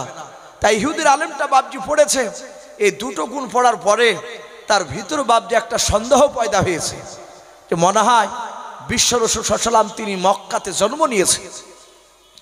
তাই ইহুদির আলেম সে রাহাব পণ্ডিত লোকটা তার একটা ভাতিজাকে ডেকে বলছে, ভাতিজা তুমি আজকে যাবা কোথায়? বলে চাচাজি আমি সিরিয়ায় শাম দেশে ব্যবসা করতে যাব। তখনকার মক্কার বেশিরভাগ লোক তারা সিরিয়ায় মক্কায় যেত। বলে তাই? বলে হ্যাঁ। বলে বাবা যদি তুমি সিরিয়া শাম দেশে ব্যবসা করতে গিয়ে মক্কা নগরে কুরাইশ বংশে এক যুবক নবুয়তের দাবি যদি করে, তার আব্বার নাম আব্দুল্লাহ, তার মায়ের নাম আমিনা, তার দাদার নাম আব্দুল মুতালিব, এইরকম নামের যদি যুবক শুনতে পাওয়া যে নবুয়তের দাওয়াত শুরু করে দিয়েছে, তাবলীগ করে বেড়াচ্ছে, তাহলে বাবা তুমি ব্যবসা বন্ধ করে দিয়ে একটু দৌড়ে এসে আমাকে এসে খবর দিবা। বলে চাচা কেন? বলে আমি তার কাছে গিয়ে তার কথা মানবো। বলুন আলহামদুলিল্লাহ। ওই ইহুদির আলেমের ভাতিজাও সে শাম দেশে বাপজি 4-5 দিন ব্যবসা করার পরে হঠাৎ করে তিনি হাটে দেখছে মানুষ বলা বলি শুরু করেছে। জায়গা জায়গা মানুষ বলছে যে ভাই মক্কা নগরে একটা এত সুন্দর যুবক ছেলে নবুয়তের দাবি করেছে। বলে কবে? বলে আজ কয়েক মাস থেকে। আমার বিশ্বনবী দরদি নবী তখন মক্কাতে আছে। নবী মক্কা থেকে বাপজি বেরোনোর আগেই রসুলের মক্কার কথা, নবীজির চরিত্র কথা মক্কার আহির বাহিরে বিভিন্ন জায়গায় ছড়ে গিয়েছিল। বলুন আলহামদুলিল্লাহ, প্রচার হয়ে গেছে। আমরা আজ বছর 2 মনে হয় হতে চললো। ওই যে কর্ণাটকের বাপজি নাম শুনেছেন? ওই যে আমার মুস্কান যুবতী বোনটা কলেজে যাচ্ছিল না, নারে তকবীর দিয়েছিল। আর এক শ্রেণীর বাপজি বেয়াদব, তারা জয় শ্রীরাম দিয়েছিল ধ্বনি। তাদের উদ্দেশ্য ছিল তাকে হেনস্থ করার। কিন্তু যাদের প্রকৃতি ঈমান থাকবে ভাই, যারা প্রকৃতি আল্লাহওয়ালা হবে, তারা পৃথিবীর কোনো শক্তিকে ভয় পায়? একটু কথা বলে। তারা পৃথিবীর শক্তিকে ভয় পায় নাই। আপনারা শুনেছেন, এখনো দেখছেন, আজ প্রায় 1.5 মাস পার হতে চলল, ফিলিস্তিনের বাপজি আমার মুসলমান বাপজি ভাই মা বোনদেরকে বাপজি এক ইসরায়েলি ইহুদি কুত্তার বাচ্চারা তারা অনেক মুসলমানকে বাপজি তারা শেষ করে দিল। কথা সত্য না মিথ্যা? কথা বলে। মেরে দিয়েছে। তাদের উদ্দেশ্য গোটা ফিলিস্তিনে একটা মুসলিমও রাখবে না। কিন্তু একটা 10 বছরের বাচ্চা ছেলেকে সাংবাদিক জিজ্ঞাসা করছে, তার বাড়িতে বাপজি বম মেরে তার যে বাড়িতে সদস্য ছিল বাপ মা ভাই দাদা দাদি সবাই মারা গিয়েছে। শুধু ওই 10 বছরের বাচ্চাটা বেঁচে আছে। তার কিন্তু শরীর খাম হয়ে গিয়েছে, মাথায় ফেটে বাঁধা আছে, ব্যান্ডেজ করা আছে। 10 বছরের বাপজি একটা বাচ্চা ছিল, কত বড় হবে? সেই ছেলেটাকে জিজ্ঞাসা করছে, আচ্ছা তোমাদের হয়ে তো গোটা এলাকার মানুষ কেউ আসছে না। আজ পৃথিবীতে মুসলমান দেশ নাই ভাই, কথা বলে? আজ পৃথিবীতে বাপজি একটা দুটো দেশে নয় মুসলিম, সব নয় মাত্র 4-5টা দেশ। যদি মুসলিম দেশের 4-5টা বাদশা যদি বাপজি উমারের মতো যদি নেতা হয়ে যেত, তারা যদি এক হয়ে যদি শুধু একবার যদি আঙুল তুলতো, গোটা পৃথিবীর বেঈমানেরাও মুসলিম বাদশার কাছে এসে মাথা নত করতে বাধ্য হতো। কিন্তু বাপজি এসব নামধারী অনেক মুসলমান বাদশা, তারা হয় টাকার লোভে পড়ে, না হলে বাপজি বেঈমানদের কাছ থেকে কিছু নারীর লোভে তারা ইমানকে বাপজি বিক্রি করে দিয়েছে। সম্মানিত ভাইরা আমার, বাবা জীবনেরা, তাই সে 10 বছরের ছেলেটাকে বলছে, ওগো বাবা, তোমাদের এলাকার আশপাশের কোনো বাদশারা তোমাদের সহযোগিতার জন্য হাত বাড়াচ্ছে না, তুমি কি বলতে চাও? ছেলেটার ইমানি জোশ দেখে। একটা 10 বছরের ছেলে, সে ডাক দিয়ে বলছে, ওগো সাংবাদিক ভাই, কাঁদতে কাঁদতে বলছে যে গোটা পৃথিবীর মানুষ আমাদের সহযোগিতা না করতে পারে, আমাদের অসুখ নাই, আমার আব্বা মা দাদা দাদি সব চলে গেছে, কোনো দুঃখ নাই, গোটা পৃথিবীর লোক আমাদের দিকে সহযোগিতার হাত না বাড়ালো, কিন্তু গোটা পৃথিবীকে যিনি সৃষ্টি করেছে তিনার সাথে আমাদের সংযুক্ত আছে। জোরে বলুন সুবহানাল্লাহ, আরো জোরে বলুন সুবহানাল্লাহ, নারে তাকবীর। একটা 10 বছরের ইমানদার ছেলের কথা শুনো, আমাদের ছেলেরা উত্তর দিতে পারবে ভাই এরকম কথা? আর নবী তো বলেছেন ওখানকার ছেলেদের মানুষের ইমান বেশি হবে, বলুন আলহামদুলিল্লাহ। হাদিস এসেছে বাইতুল মুকাদ্দাসকে নিয়ে একটা দল, তারা কিয়ামত পর্যন্ত লড়াই করবে, বাইতুল মুকাদ্দাসকে বেঈমানের হাতে যেতে দিবে না। নবীজি বলেছে তারা সংখ্যায় কম হবে, তাদের কাছে অনেক মানুষ মুসলমান, তারা সহযোগিতার হাত বাড়াবে না, কিন্তু তাদের ইমান হবে খুব মজবুত, বলুন আলহামদুলিল্লাহ। এটা কে বলেছেন জোরে বলে? এটা রাসূলুল্লাহ বলেছে। হাদিসের সাথে কতটা বাপজি মিলে যাচ্ছে। সাহাবার বলুন হুজুর ওই মানুষগুলো কোথাকার? নবীজি বললেন বাইতুল মুকাদ্দাসের আশপাশেরই তারা হবে, বলুন আলহামদুলিল্লাহ। ইমান, আমি বলছিলাম যারা ইমানদার হয় পৃথিবীর কাউকে দেখে ভয় পায় না। মেয়েটা নারে তাকবীর দিয়েছিল, সে যুবতী বোন মুস্কান, তার নারীর তাকবীরে গোটা পৃথিবীর মুসলমানের ইমান জেগে গিয়েছিল, বলুন আলহামদুলিল্লাহ। চায়ের দোকানে, বাজারে, ঘাটে, সব জায়গায় ওই বোনটার কথা প্রচার হচ্ছিল না ভাই? আমার বিশ্ব নবীজির কথা ওইভাবে গোটা আরবের মধ্যে চারিদিকে বাপজি ছড়ে গিয়েছিল। তাই সামদেশে বাপজি কয়েকটা লোক বলা বলি করছিল যে যুবক মুহাম্মদ সাল্লাল্লাহু আলাইহি ওয়াসাল্লাম তিনি নবুয়তে দাবি শুরু করেছে। বলে কোথায়? বলে মক্কা নগরে। এই ইহুদির আলেমের বাপজি ভাতিজা সে শুনলো, শোনার পর মনে পড়ে গেছে চাচাতে এই কথাই বলেছে। ব্যবসা বন্ধ করে দিয়ে সোজা ইয়াসরিব অর্থাৎ মদিনায় চলে আসলো।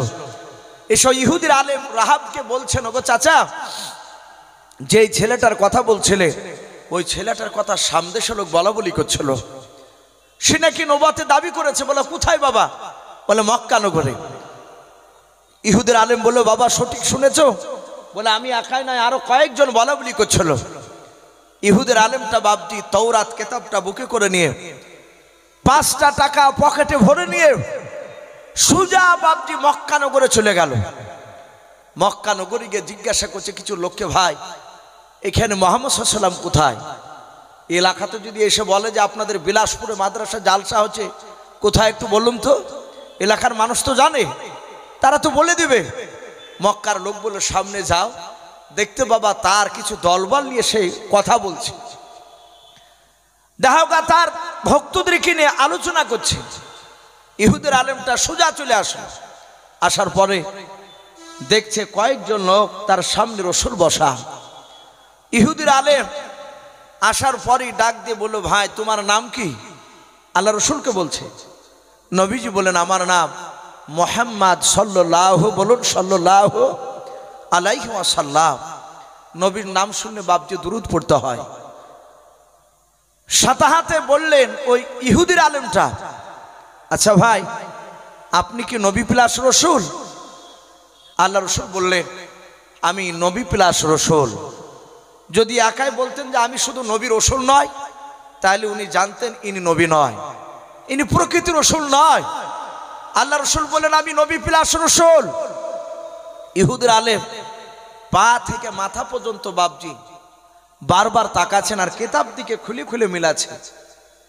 উনি চিন্তা করলেন সত্যিকারে যদি নবী রসুল না হয়, সত্যিকারে যদি নবী রসুল না হয়, তাহলে এর ওপর ঈমান আনা এটা জান্নাতের রাস্তা না জাহান্নামের রাস্তা? ভাই একটু জোরে বলে, কথা বুঝতে পারেননি আমার?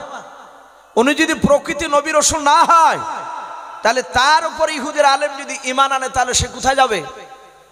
জাহান্নামে যাবে। আর আবার চিন্তা করছে আমি পরীক্ষা করে দেখব, আর পরীক্ষা নিতে গিয়ে যদি আমার মওত হয়ে যায়, তাহলে এটাও তো জাহান্নামের রাস্তা। আল্লাহ বলবে এই বান্দা, আমার রসুলকে পাওয়ার পর কেন পরীক্ষা নিতে গিয়েছিলেন? আমি তো সেদিন উত্তর দিতে পারবো না। তাই ইহুদির আলেমটা চিন্তা করলো, মাওলা আমাকে মৃত্যু দিও না, আমাকে তুমি 15 দিন বেঁচে রাখো। বলুন আলহামদুলিল্লাহ। আমি বিনা পরীক্ষা এর উপর ঈমান আনবো না, আমি কি পরীক্ষা করব? ধর্ম বাপজি এখান থেকে উলামারা লিখছেন ইসলাম এ আপনার আগাছা ধর্ম নয় যে যে যা বলবে আপনি মেনে নেবে। আপনি শোনার পর আপনাকে একটু চিন্তা ফিকির করা লাগবে। এই যে আমি মাওলানা ইউসুফ সাহেব, আমি এসেছি সেই সুদূর দৌলতাবাদ ঘাসিপুর থেকে। মুফতি সাহেব যে সভাপতি সাহেব বসে আছে, উনিও ডমকুল সাতবাড়িয়া প্রধান ওনার সাতবাড়িয়া মাদ্রাসার প্রধান শিক্ষক, উনিও যে এসেছেন এখানে। বাপজি আপনারা হয়তো ভাববেন যে সত্যি মনে হয় এরা আল্লাহওয়ালা বুজুর্গ। গোল জামা গায়ে দিয়েছি, মাথায় রুমাল পাগড়ি বাঁধা আছে মাথায়, দেখে বাপজি যদি মনে করেন যে সত্যি হয় মনে হয় এরা আল্লাহর ওলি হবে, এটাও বিশ্বাস করা আপনাদের ঠিক হবে না। কারণ আমরা প্রকৃতি কেমন ভালো মানুষ সেটা খোঁজ একটু আপনাকে চিন্তা ভাবনা করে নিতে হবে। দরকার হলে আমার গ্রামে গিয়ে খোঁজ নেওয়া লাগবে যে মৌলানা সাহেবরা তার প্রতিবেশীর সাথে কেমন ব্যবহার দেখায়, তার বাপ মা বেঁচে আছে কিনা, যদি বেঁচে থাকে তার বাপ মার খিদমত করে কিনা। অনেক বাপজি উলামাকে দেখছি বাপ মাকে অনেকই কথা বলতে চাই না। আমি আসার পরে নয়, গতকালকে বাপজি আমি সোনাডাঙ্গা ছিলাম, হ্যাঁ তার আগে একটা নদী জায়গায় জালসায় ছিলাম। আমি মুফতি সাহেবের প্রশংসা, ওনার আব্বারও কথা বলছিলাম, মানে ওনার আব্বা একজন আলেম, ওনার সাথী বাপজি আমাকে জিজ্ঞাসা করছে যে মুক্তার মৌলানা সাহেবকে চিনেন দমকলে? আমি বললাম ভাই চিনি তো আমি, এবং উনি আমাকে দোয়ার মজলিসে নিয়ে যান।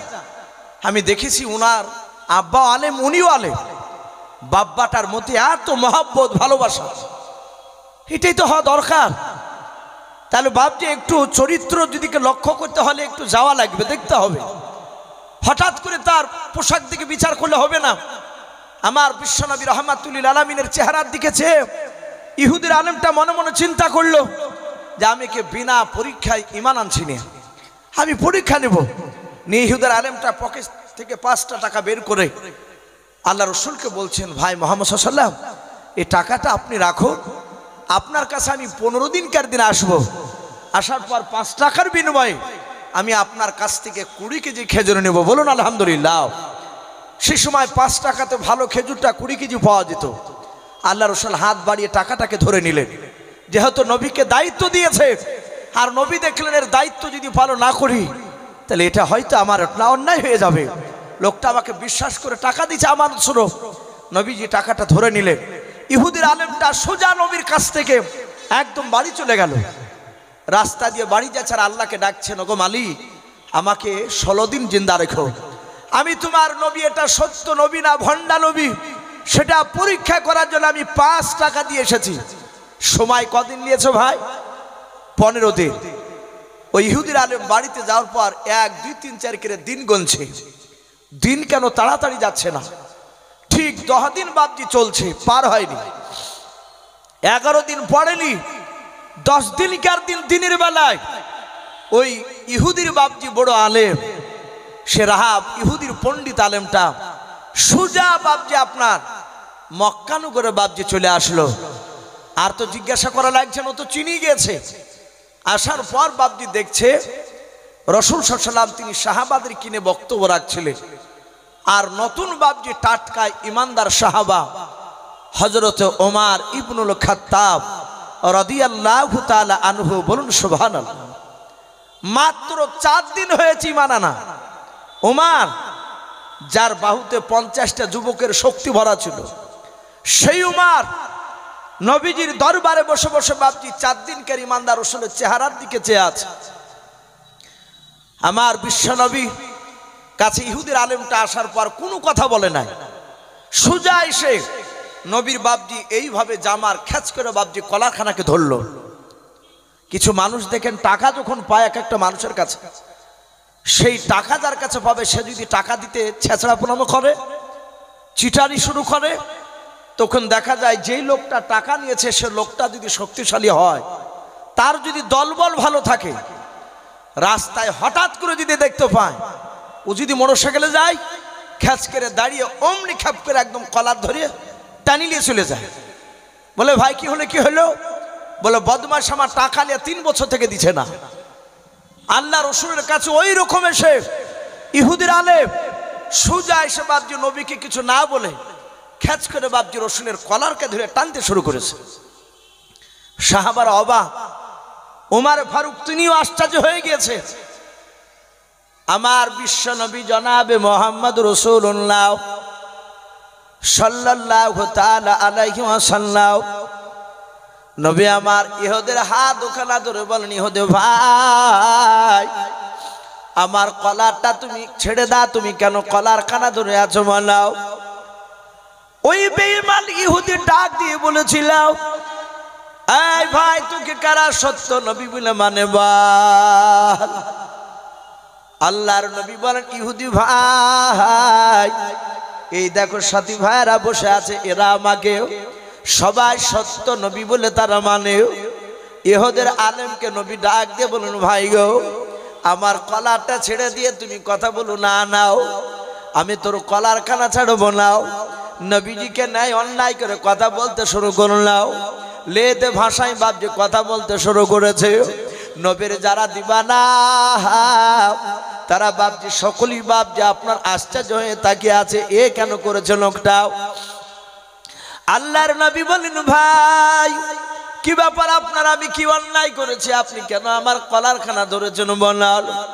ইহুদি ডাক দিয়ে বলেছেন, তুই হচ্ছিস আমানতের খেয়ানতকারী, তুই মিথ্যাবাদী, তোর দাদা মিথ্যাবাদী, তোর আব্বা মিথ্যাবাদী, তোর 14 পুরুষ মিথ্যাবাদী। ওরে মুহাম্মদ সাল্লাল্লাহু তাআলা আলাইহি ওয়াসাল্লাম ও তো দুরূদ পড়ে নাই। ইহুদের আলেম ও দুরূদ পড়ে নাই। ডাক দিয়ে বলেছিল, তোকে যারা সত্য নবী বলে মানে তারাও মিথ্যাবাদী। আল্লাহর নবী বলেন, গো ভাই আমাকে কেন এত বড় মিথ্যাবাদী কথা বলছো বলাও। ডাক দিয়ে বলেছিল, ভাই আমি তোমার কাছে আজকে দিয়ে আমার 4 বার আসা হলাও। শুনে নাও ভাই, আজ 20 দিন হয়ে গেল, 20 দিন আগে তোমাকে আমি 5টা টাকা দিয়ে গিয়েছিলাম, 5 টাকার পরিবর্তে 20 কেজি খেজুর নেব বলেছিলাম। ওরে ভাই আমি তোমার কাছে 15 দিন পরে এসে নিয়ে যাব বলেছিলাম, আমি 15 দিনকের দিন আসলাম, তুমি অস্বীকার করলাম। তারপরের দিন আসলাম, তুমি অস্বীকার করলাম।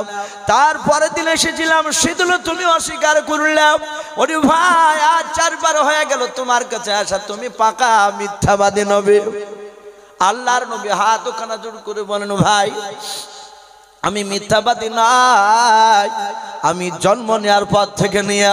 ওরে ভাই আজ পর্যন্ত আমি কোনোদিন মিথ্যা কথা বলি নাই, জোরে বলুন সুবহানাল্লাহ। আমার এমন একজন নবী বাবা, আমার বিশ্ব নবী হাসি মজাক করতে গিয়ে কোনোদিন মিথ্যা কথা বলেন না। আমরা অনেকেই ভাবছি হাসতে হাসতে অনেক মিথ্যা কথা বলে দিই। আল্লাহর নবী বলেন, আমি মিথ্যা কথা বলি নাই ভাই। ওরে ভাই তোমাকে আমি চিনতে পেরেছি, তুমি ইহুদির বড় আলেম রাহাব।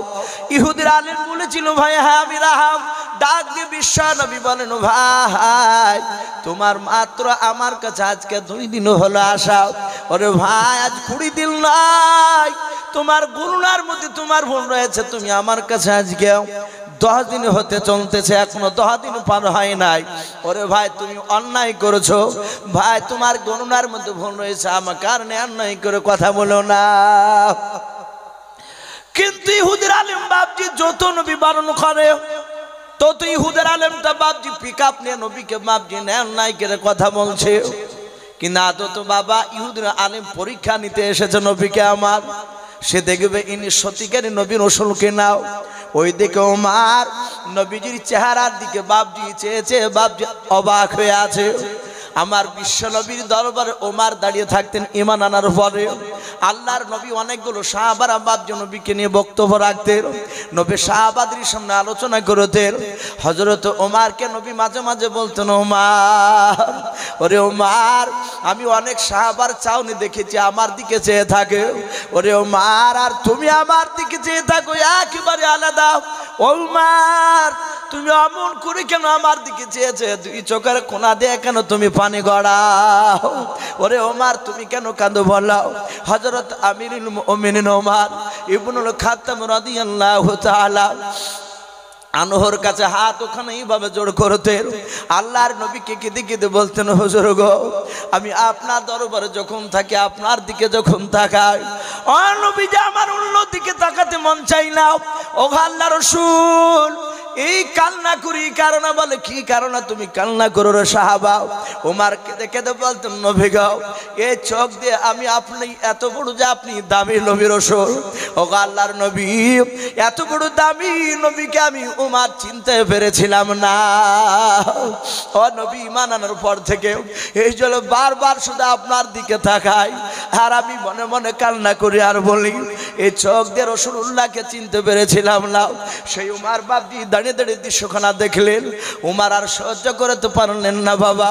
ওমরের কোমরে বাপজি তলোয়ারখানা খাবে ভরা ছিল, ওমর তলোয়ারটা বের করে ডাক দিয়ে বাপজি ইহুদি বেঈমানকে ডাক দিয়ে বলেছিল আলেমটাকে, ওরে বেঈমান হাত নামাও, ওমর এখনো মরে নাই, ওমর এখনো জিন্দা, জোরে বলুন সুবহানাল্লাহ।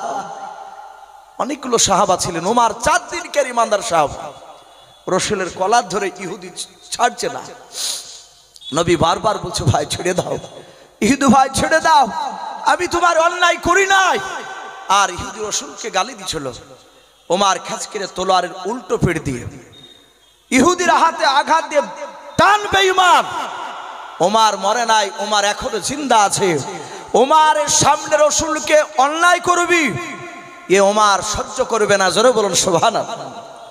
এত জোর আঘাত করেছে ওমর ইহুদির হাতে, রাসূলের কলারটা এভাবে ধরা ছিল, এখানে তলোয়ার মেরেছে, হাতটা ছুটে গিয়েছে। ওমরের শক্তি সহ্য করতে পারেনি। ইহুদির বাপটি আঘাত লাগা হাতটা এইভাবে ইহুদি দিয়ে বুকের সাথে এভাবে চেপে ধরে আছে। ইহুদির 2 চোখ দিয়ে পানি পড়তে লাগলো। রাসূলের চেহারার দিকে ইহুদি তাকাচ্ছে। ইহুদির তাকানোর উদ্দেশ্য ছিল দেখি রাসূলুল্লাহ বিচার করে কিনা ওমরে। আমি তো ওমরকে কিছু বলি নাই। ইহুদি গালি দিয়েছে কাকে ভাই? রাসূলকে। কলার ধরেছে রাসূলের। ইহুদি চিন্তা করছে দেখি এ মুহাম্মদ সাল্লাল্লাহু আলাইহি ওয়াসাল্লাম যদি ওমরের বিচার করে তাহলে জানবো ইনি আখিরি জামানার রাসূল, আর যদি বিচার না করে তাহলে জানবো ইনি আখিরি জামানার রাসূল নয়, ই ভণ্ড নবী। ওমর আঘাত করি রাসূলকে বলছে নবী আমি বিনা অনুমতিতে মেরেছি ওকে। নবী এবার হুকুম দেন এই বেঈমানকে জবাই করে আমি জাহান্নামে পাঠিয়ে দিই। নবীজি হুকুম দিয়ে দেন। আমার বিশ্ব নবী দেখলেন ওমর চরম উত্তেজিত, ওমরের চোখ দুটো কুখের মতো লাল হয়ে গেছে। জানতেন ওমর রাসূলকে কতটা ভালোবাসতেন। আপনারা সকলেই জানেন ওমরের বাপ যে রাসূল একটা লাকাব দিয়েছিলেন, সেটা হচ্ছিল ফারুক। কি বলেছিলেন রাসূল? ফারুক। এটা ফারুক প্রথমে ওমরের নাম ছিল না, ওমরের শুধু নাম ছিল হযরত ওমর ইবনুল খাত্তাব, খাত্তাবের বেটা ওমর। কিন্তু ফারুক টাইটেলটা রাসূলুল্লাহ দিয়েছিলেন। নবী দেখেছিলেন ওমরের মধ্যে নবুয়তি মেজাজ, বলুন আলহামদুলিল্লাহ। কেন? আপনারা হয়তো শুনেছেন এক রাসূলের বাপ যে সাহাবা আর এক ইহুদি বেঈমানের সাথে বাপজি একটা খাজুরের গাছ নিয়ে বাপজি তাদের গন্ডগোল। ভুঁইয়ের আলে বাপজি ইহুদির খাজুর গাছ ছিল একদম আলের ধারে, জমির আলে, আলে বলেন তো। কিন্তু সাহাবা আলটাকে বা জমিটাকে ঠেলাঠুলি দিয়ে খাজুর গাছটাকে সাহাবার দিকে করে নিয়েছে। অনেক মানুষ নাই ভাই, অনেক মানুষ আছে এরকম মোটা আলকে কাটতে কাটতে কাটতে কাটতে বাপজি বিলেট করে ফেলাইছে। কিছু মানুষ আছে দেখেন মাঠে যদি কুদাল নিয়ে যায় আর যদি নেংটি মারে ভাই, আমাদের দিকে চলতি ভাষায় বান্না মারাকে নেংটি মারা বলে, যদি মারে আর যদি আলের কোলে কুদাল নিয়ে বসে তাহলে জানতে হবে আল কাটতে বসে পড়াচ্ছে। আল কাটবেন না ভাই। আপনি যদি উদ্দেশ্য থাকে যে আমার এই আলটাকে কেটে আমি একটু জমি বাড়াই, কিয়ামতের ময়দান আপনাকে হিসাব দেওয়া লাগবে। তো সাহাবা খাজুর গাছটাকে তার দিকে ভরে নিয়েছে। সাহাবায়ে কেরামের কাছে এসে ইহুদি বলল, ভাই গাছটা আমার দিকে ছিল, তোমার দিকে গেল কি করে? বলে দেখতে পাচ্ছ না জমির ভিতরই গাছ ভরা। বলে আমি বিচার চাই। বলে চলো। বলে আল্লাহ রসুলকে বাপজি বিচার দিলে। ইহুদি বলল, তোমার নবীকে আমি না মানতে পারি, কিন্তু তোমার নবী ন্যায্য বিচার করে, বলুন আলহামদুলিল্লাহ। নবী একেবারে স্পট একদম ওই জমিতে গেলে ভুইয়ে যাওয়ার পর দেখলেন গাছটা প্রকৃতি ইহুদির গাছ। নবী বললেন, ওগো সাহাবা, এই গাছটা তোমার নেওয়া অন্যায় হয়েছে, গাছটা ছেড়ে দিও। এই গাছটার মালিক হচ্ছে ইহুদি ভাই। নবীকে মানে না সে ইহুদি, অমুসলিম। ইহুদি বলল, দেখিলে ভাই তোমাদের নবী ন্যায্য বিচার করে, কট্টেলে বিচার করে না। রসুল চলে গিয়েছে। সাহাবা বলল, ভাই বিচারটা একটু গন্ডগোল হয়ে গেছে। বললো গন্ডগোল মানে? বলে রসুল্লাহ হয়তো অন্য কোনো টেনশনও ছিল, তাই বিচারটা ভালো করে চিন্তা ভাবনা করেনি, মানে ওর দিকে বলেনি তারই লিগে। তো বললো, ভাই আরে একটা লোক আছে বিচারও। বলে কে? বলে চলো, রসুলেরই সাহাবা ওমর। আর এই সাহাবা জানতেন যে ওমরের সামনে ইহুদির নাম শুনলি চটকের ওমর রেগে যেতে, তার চোখ দুটি কুখের মতো লাল হয়ে যেত। সাথে হাতে বাপজি ইহুদি বলল, ভাই তোমার নবীর বিচারকে মানবা না? বলে চলো ওই ওমরের কাছে যায়। ওমরও জানে যে রাসূলুল্লাহ জিন্দা থাকা পর্যন্ত, জীবিত থাকা পর্যন্ত দ্বিতীয় কোন সাহাবারা আর বিচার কেউ কারো করবেন না, বলুন আলহামদুলিল্লাহ। এটা সাহাবাদের অগাধ বিশ্বাস। তাই রসুলের সাহাবা ওমরের কাছে গিয়ে সাহাবা যে বলছেন, হুজুর একটা বিচার নিয়ে এসেছি। নবীর সাহাবা ওমর বলেন, ভাই বিচার আউয়াল না ইসনান? বিচার প্রথম না দ্বিতীয়? ওমর বুঝতে পেরেছে বিচার মনে হয় রাসূলুল্লাহর কাছে হয় যায়নি, আমার কাছে এসেছে। যদি বলে প্রথম তাহলে রসুলের কাছে পাঠাবো। আর ভেবেছে যদি রসুলের কাছে যায় তাহলে বিচার আউয়াল হবে না, ইসনান দ্বিতীয় বিচার হবে। তার মানে রসুলের বিচার মনে হয় মানে নাই। ওমর বলেন, ভাই বলো বিচার প্রথম না দ্বিতীয়? রসুলের সাহাবা বলেন, বিচার দ্বিতীয় বিচার। বলে আমার দরবারে কে নিয়ে এসেছে? সাহাবা বলেন, হুজুর আমি নিয়ে এসেছি। ওমর বললেন, ভাই তুমি দাঁড়াও, আমি ঘর থেকে আমি উত্তম বিচার করার জন্য আসছি। ওমর ঘরে গিয়ে তলোয়ারখানা বাপজি ঝোলানো ছিল, খাপ থেকে তলোয়ারটা বের করে নিয়ে আসছে। আর সাহাবা মুচকে মুচকে হাসছে যে বেটা তুই গাছ নিবি? ইহুদির দিকে তাকে, তোর গাছ নিয়েও তোর আজ ছোট আছে। ওমর চিন্তা করেছে, সাহাবা বলছে দ্বিতীয় বিচার। আর ইহুদি বাপজি দাঁড়িয়ে সামনের দিকে পা ফেলছে না, পেছন দিকে বাপজি পা টানছে। ও জানে যে ওমর যেমন তেমন মানুষ নয়, হয়তো ওমর এগিয়ে গিয়ে আমাকে হতে শেষ করে ফেলবে, তাই পালানোর রাস্তা খুঁজছে। ওমর বলেন, সাহাবা একটু কাছে এসো, মানে তলোয়ারের আগে আছে, ও হাত পাচ্ছে না। ওমর বলে, ভাই একটু কাছে এসো। আর ও আনন্দ করে কাছে গিয়েছে, যাহাতে কাছে গিয়েছে ভাই।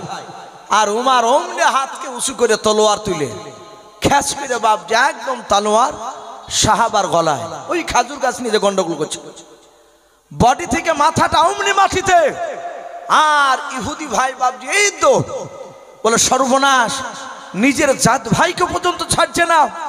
বলে ওগো ওমর, আর খেজুর গাছ দরকার নাই, যেই ভুঁয়ে খেজুর গাছ আছে ও ভুঁই পর্যন্ত নিতে যাবো না, ও ভুঁয়ে যাবই নিয়ে। ওমর বলছে, এই ইহুদি দাঁড়া, আমি ওমর, দাঁড়িয়ে যা, না হলে খবর খারাপ। থরথর করে কাঁপছে। বলে হুজুর মাফ করবেন, আর যাবো না আমি খাজুর গাছ নিতে। ওমর বললেন গাছ তো বাড়ি, এত বড় বেয়াদব রসুলের বিচারকে অমান্য করে ওমরের কাছে এসেছে। গোটা এলাকায় তোলপাড় শুরু হয়ে গেল। ওমর একটা জীবিত মানুষকে তাজা দোহাই করে ফেলেছে। রসুলের কাছে খবর গেল, নবী ঘটনা সব শুনলেন। বিশ্ব রসুল আমার মুচকে মুচকে হাসতে হাসতে বললেন, আজ থেকে শুধু ওমরকে ওমর বলবা না, আজ থেকে ওমর ওমরে ফারুক রাদিয়াল্লাহু তাআলা আনহু। বলুন আলহামদুলিল্লাহ। ওমর হক আর বাতিলের মধ্যে পার্থক্যকারী সেই ওমর দাঁড়িয়ে বলছেন, গো রাসূল হুকুম দেন একে জবাই করে জাহান্নামে পাঠিয়ে দিন। আমার বিশ্ব নবী জনাবে মুহাম্মদ রাসূলুল্লাহ সাল্লাল্লাহু তাআলা আলাইহি ওয়াসাল্লাম নবী আমার ওমরকে ডাক দিয়ে বলেন, ওমর তুমি বসে যাও। আল্লাহ রাসূলের জবান দিয়ে যখন বসার কথা বলেছেন সাহাবা, ওমর বাপজির সাথে বাপজি আপনারা বসে বললেন। কারণ সাহাবারা নবীকে এত ভালোবাসতেন বাবা। সামি'না ওয়া আতা'না, রাসূলের কথা সাহাবারা শুনতেন আর সাথে বাবা আমল করতে লাগতেন। বলুন সুবহানাল্লাহ। আল্লাহ রাসূলের সাহাবা ওমর বাপজি বসে গিয়েছেন। আল্লাহর নবী ডাক দিয়ে বলেন, ওমর তাড়াতাড়ি বলো ওমর, ইহুদি তোমার কলা ধরে চলো না আমার কলা ধরে চলো বলো। ওমর বুঝতে পেরেছেন আমার অন্যায় হয়ে গিয়েছে। আল্লাহর নবী আমাকে বসতে বললেন, তারপরে কলা ধরার কথা জিজ্ঞাসা করলেন। ওমর আর থাকতে পারে নাই, ওমর কাঁদতে লাগলেন। আল্লাহর নবী বলেন, ওমর তাড়াতাড়ি বলাও তোমার কলা ধরে চলো ইহুদি না আমার ধরে চলো বলাও। আল্লাহর নবীর সাহাবা ওমর বলেন, হুজুর ইহুদি আমার কলা ধরে নাই, আপনার কলা ধরে চলো। আর ইহুদি ভাই এইভাবে বাপজি আঘাত লাগা হাতখানা নিয়ে বুকের সাথে বাপজি জড়ে ধরে নিয়ে আমার বিশ্ব নবীজির বাপজি চরিত্রখানা কথাগুলো বাপজি শুনছিলেন। আল্লাহর নবী বলেন, ওমর আমার কলা ধরে চলো ইহুদি তুমি বললে? বলে হ্যাঁ। বলে নবী গো আমি সুচোখে তো দেখলাম।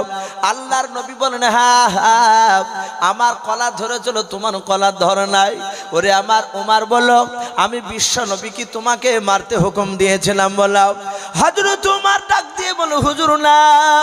বলে ওমর তুমি কেন মারিলা? আমার বিনা অনুমতিতে তুমি কেন মারনি? বলো।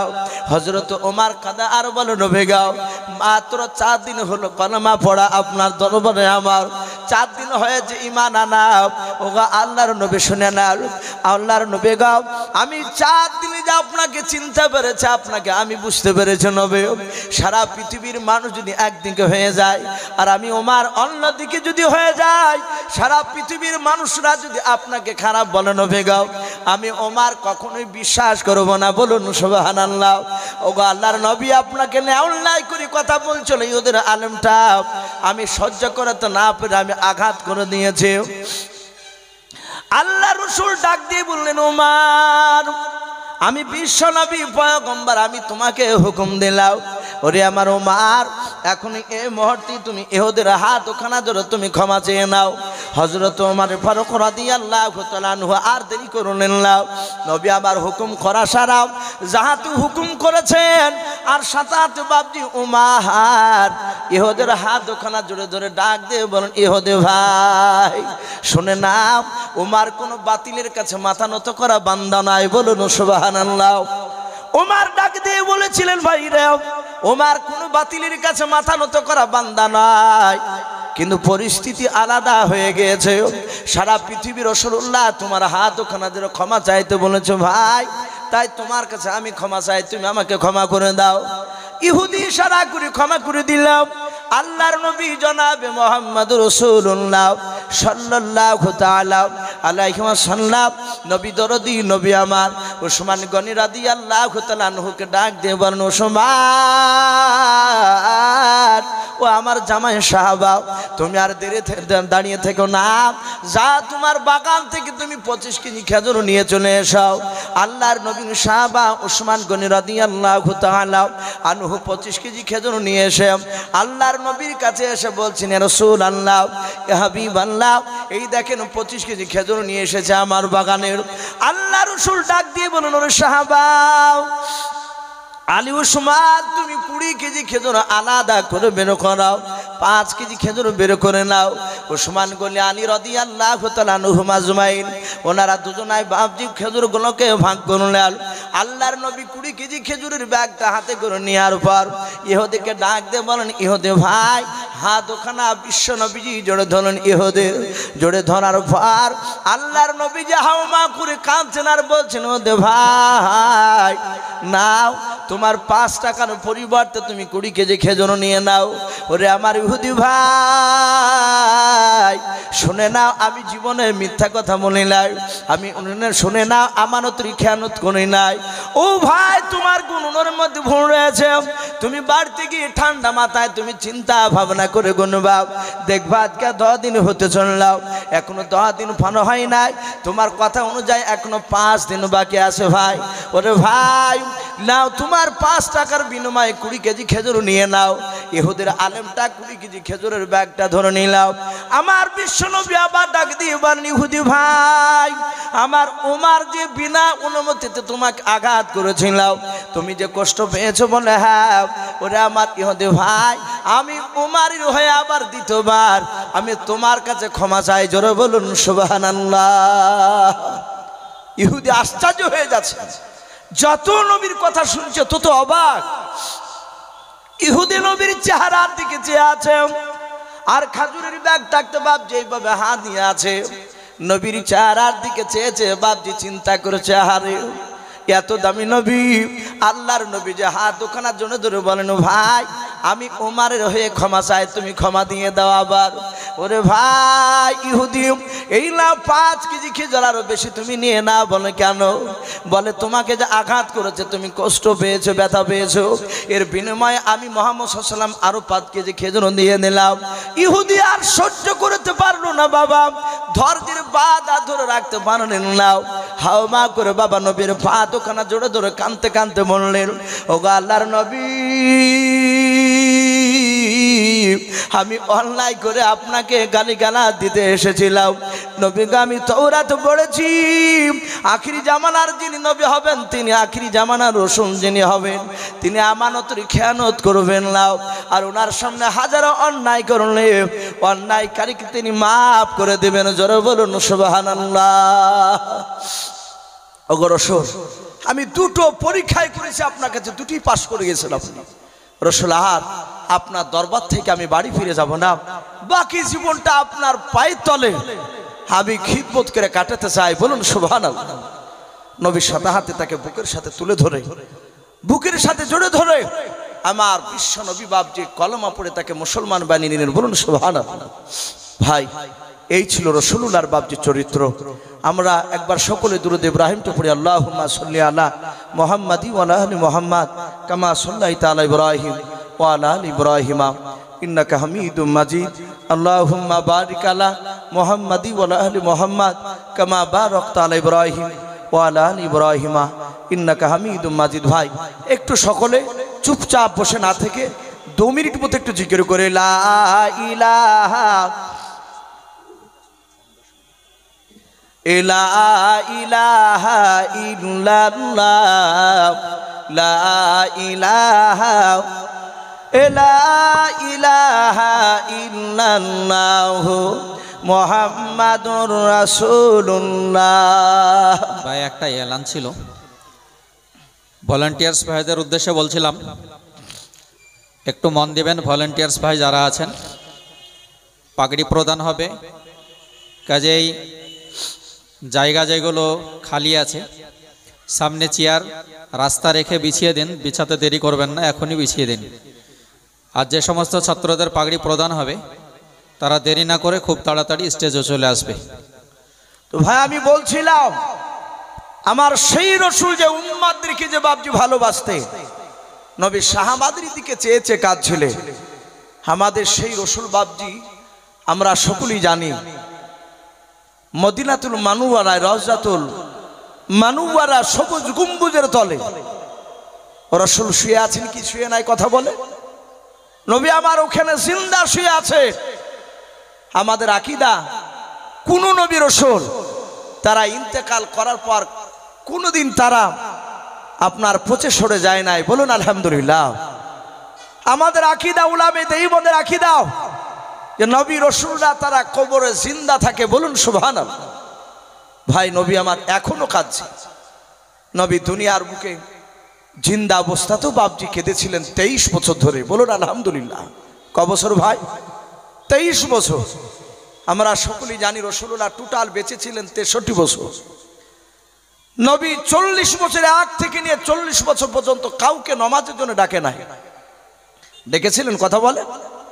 নবী ডাকেন নাই, কিন্তু 40 বছর বয়সে যখন কোরআন নাজিল হলো, এই 40 থেকে নিয়ে বাপজি ইন্তেকাল করা 63 বছর পর্যন্ত, তার মানে মাথার বয়সগুলো হচ্ছে 23 বছর।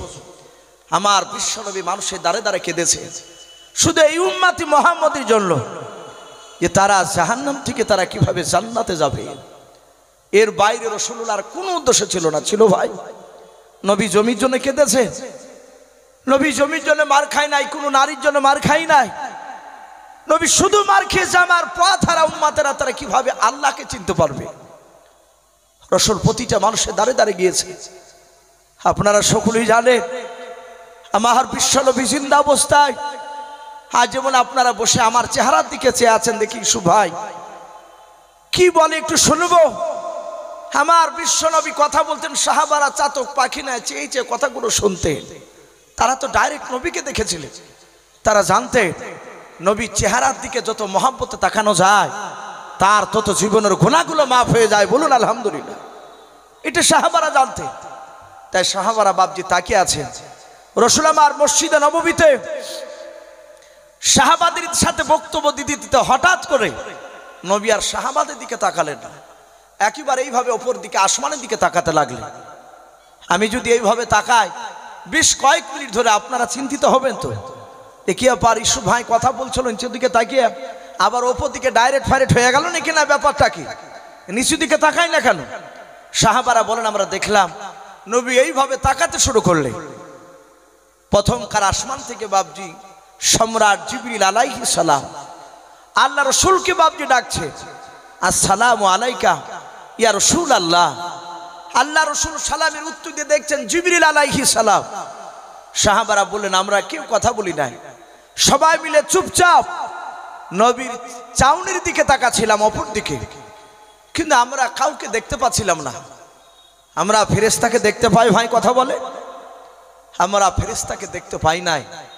আপনারা যে ফেরেশতাকে দেখতে পাবেন না এটাও কথা নয়।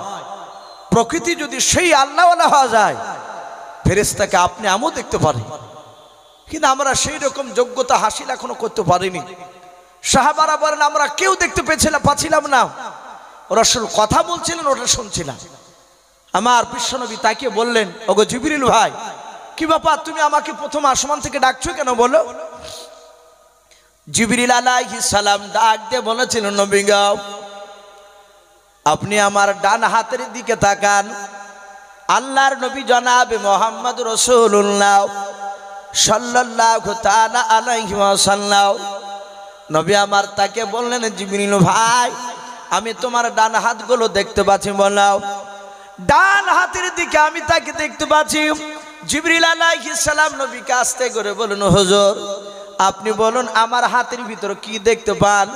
বলে আপনার হাতের ভিতরতে ঘরের দরজার ছবি দেখতে পাই।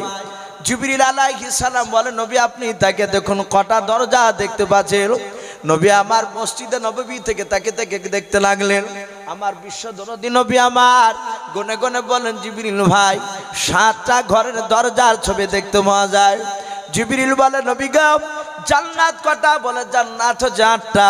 বলে জাহান্নাম কটা? বলে জাহান্নাম হচ্ছে 7টা। ও আল্লাহর নবীজি আপনি দরজা 7টা দেখতে পাচ্ছেন? বলে হ্যাঁ, এই 7টা দরজা জাহান্নামের দরজা। এক একটা জাহান্নামের দরজা আপনার কাছে নিয়ে এসেছি। আল্লাহর নবী বলেন, জিবরিল ভাই কেন দেখাতে নিয়ে এসেছো? বলে আমার আল্লাহ আপনাকে জানানোর জন্য দেখানোর জন্য পাঠিয়েছে যা আমার রাসূলকে দেখে নিয়ে এসো। এক একটা জাহান্নাম দিয়ে কোন কোন নবীর বেঈমান উম্মতেরা জাহান্নামে যাবে একটু বলে এসো। আল্লাহর নবী ডাক দিয়ে বলেন, জিবরিল ভাই প্রথম দরজা দিয়ে কোন নবীর বেঈমান উম্মতেরা যাবে একটু মনে দাও। হযরত জিবরিল আলাইহিস সালাম ডাক দিয়ে বলেন, নবী গো প্রথমকার দরজা দিয়ে হযরত আদম শফিউল্লাহ আলাইহিস সালাম, হযরত ইদ্রিস নবী আলাইহিস সালাম, হযরত শীশ নবী আলাইহিস সালাম, এইভাবে বাপজি কয়েকটা নবী রাসূলের নাম করলেন। নাম করার পর বলেন নবী, এই সব নবী রাসূলেরই এক শ্রেণীর বেঈমান উম্মতি হবে, তারা প্রথমকার দরজা দিয়ে জাহান্নামে চলে যাবে। আল্লাহ রাসূল ডাক দিয়ে বলেন, জিবরিল ভাই, দুই নাম্বার দরজা দিয়ে কোন নবীর বেঈমান উম্মতে যাবে বলাও। আল্লাহর নবীজির কাছে জিবরিল আলাইহিস সালাম বলেন, হুজুর, এই দ্বিতীয় দরজা দিয়ে হযরত নূহ নবী পয়গম্বর আলাইহিস সালাম, হযরত মুসা নবী পয়গম্বর আলাইহিস সালাম, হযরত ইব্রাহিম খলিলুল্লাহ আলাইহিস সালাম, এভাবে আরো কয়েকটা নবী রাসূলের নাম করলেন। করার পর বলেন, নবী গো, দুই নাম্বার দরজা দিয়ে এসব নবীদের এক শ্রেণীর বেঈমান উম্মতি হবে, তারা এই দ্বিতীয় দরজা দিয়ে জাহান্নামে চলে যাবে। এইভাবে জিবরিল আলাইহিস সালাম 1 2 3 4 করে করে বাবা 6টা দরজার নাম করে দিলেন। আল্লাহর নবী বলেন, জিবরিল ভাই, 7 নাম্বার দরজা দিয়ে কোন নবীর বেঈমান উম্মতি যাবে জাহান্নামে, তাড়াতাড়ি বলে দাও। জিবরিল কথা বলে নাই, নবীর দিকে ফাল করে চেয়েছে বাপ, যে জিবরিলের চোখের কোণা দিয়ে পানি গড়ছে। আল্লাহ রাসূল ডাক দিয়ে বলেন, জিবরিল ভাই, তুমি এক এক করে তুমি 6টা তুমি দরজার তুমি নবী রাসূলের নাম করে নাও, কারো বালায় তুমি কাঁদো নাই। আর 7 নাম্বার দরজার কাছে কেন তুমি কান্না করেছো, নামটা কেন বলো নাই? হযরত জিবরিল আলাইহিস সালাম আস্তে করে বলেন, নবী গো, আমি চরম কষ্ট পাই। বলে, আর কষ্ট পাওয়া লাগবে না বললাম। জিবরিল আলাইহিস সালাম আস্তে করে কাঁদতে কাঁদতে বলেন, হুজুর, 7 নাম্বার দরজা নিয়ে কিয়ামত পর্যন্ত নবী আপনার এক শ্রেণীর বেঈমান উম্মতিরা হবে। নবী গো, আপনাকে তারা মানবে না, আপনার এক শ্রেণীর বেঈমান উম্মতিরা তারা আল্লাহর কোরআনকে মানবে না, আপনার সুন্নাতকে মানবে না। ওগো নবীজি, ওই এক শ্রেণীর বেঈমান উম্মতিরা 7 নাম্বার দরজা নিয়ে আপনার সেই উম্মতিরা তারা জাহান্নামে চলে যাবে। রাসূল হাওমা করে কাঁদতে লাগলেন। ভাই, নবী 4 দিন সাহাবার কাছ থেকে চলে গিয়েছিলেন, গুহার ভিতর সিজদায় পড়ে পড়ে শুধু কাঁদছিলেন, আমার উম্মতরা জাহান্নামে যাবে, আমি নবী জান্নাতে সহ্য করতে পারবো না। ভাই, অনেক লম্বা ঘটনা, সেদিকে আমি আর যাব না, কারণ আজকে জালসা যিনি দ্বিতীয় বক্তা আমার পরে যিনি আসবেন, উনি অলরেডি চলে এসেছেন স্টেজের ওপরে। তো যাই হোক, মুফতি সাহেব একটু ইশারা করেছিলেন, আমি আর লম্বা চড়া করবো না। আমার বিশ্বনবী, দরুদ নবী, রহমতের নবী, তাকে জিবরিল আলাইহিস সালাম এসে বললেন, ওগো রাসূল, আর কাঁদবেন না। এরপর অসাকাম, হে নবী, আপনি সিজদা তুলুন, আর কাঁদবেন না। আপনার যারা প্রকৃতি উম্মতি হবে তারা কোনোদিন জাহান্নামে যাবে না, বলুন সুবহানাল্লাহ। যারা প্রকৃতি আপনার উম্মতি হবে। তাই ভাই, আমি আপনাদেরকে অনুরোধ করব, আমার বিশ্বনবী কেঁদেছেন আমাদের জন্য, জিন্দা অবস্থাতে কেঁদেছেন, ইন্তেকাল করার আগেও, ইন্তেকাল করার পরে এখনো বাপজি মদিনাতে রাসূলুল্লাহ রাউজাতুল মানোয়ারায় এখনো উম্মতি করে কাঁদছেন। কিয়ামতের ময়দানও বাপজি রাসূলুল্লাহ কান্না করবেন, বলুন আলহামদুলিল্লাহ, শুধু উম্মতের জন্য। তাই ভাই, আমি সকলকে বলবো, আমরা সকলে 5 ওয়াক্ত নামাজ পড়বো, বলুন ইনশাআল্লাহ। আর কিছুক্ষণ পরে ইনশাআল্লাহ আপনারা দেখতে পাবেন, আপনারা যে বাপজি টাকা দিয়ে এই যে মাদ্রাসা বাপজি আপনারা ছাত্রদেরকে খাবার খাওয়াছেন, সে খাবার খেয়ে বাপজি কোরআনের হাফেজ তৈরি হয়েছে। আজ গোটা পৃথিবীর এক শ্রেণীর বেঈমানরা তারা চক্রান্ত চালাচ্ছে যে মুসলমানকে শেষ করতে হলে মাদ্রাসাকে প্রথমে বন্ধ করা লাগবে, আর মাদ্রাসা যদি বন্ধ না করতে পারা যায় তাহলে ইসলামকে ধ্বংস করা সম্ভব হবে না। তাই বাপজি মাঝে মাঝে মানুষ বলছে অনেক কিছু বেঈমানরা যে মাদ্রাসাতে সন্ত্রাস শিক্ষা হয়, বলুন আস্তাগফিরুল্লাহ। আজ পর্যন্ত প্রমাণ কেউ করতে পারেনি, কিন্তু এগুলো বাপজি তাদের একটা বলার উদ্দেশ্য, যে কোনো কৌশলে মাদ্রাসাকে বন্ধ করা চক্রান্ত চালাচ্ছে। তাই ইনশাআল্লাহ ভাই, আমরা জান মাল আমরা যতদিন বেঁচে থাকবো ইনশাআল্লাহ আমরা মাদ্রাসার সহযোগিতা করব, বলুন ইনশাআল্লাহ। প্রয়োজন হলে জান, যদি প্রয়োজন হয় আমরা জান দিতে রাজি আছি, বলুন ইনশাআল্লাহ। তো ভাই, আমি এই বলে আমার বক্তব্য শেষ করলাম। ও আখিরি দাওয়ানা আনিল হামদুলিল্লাহি রাব্বিল আলামিন। আসসালামু আলাইকুম ওয়া রাহমাতুল্লাহি ওয়া বারাকাতুহু।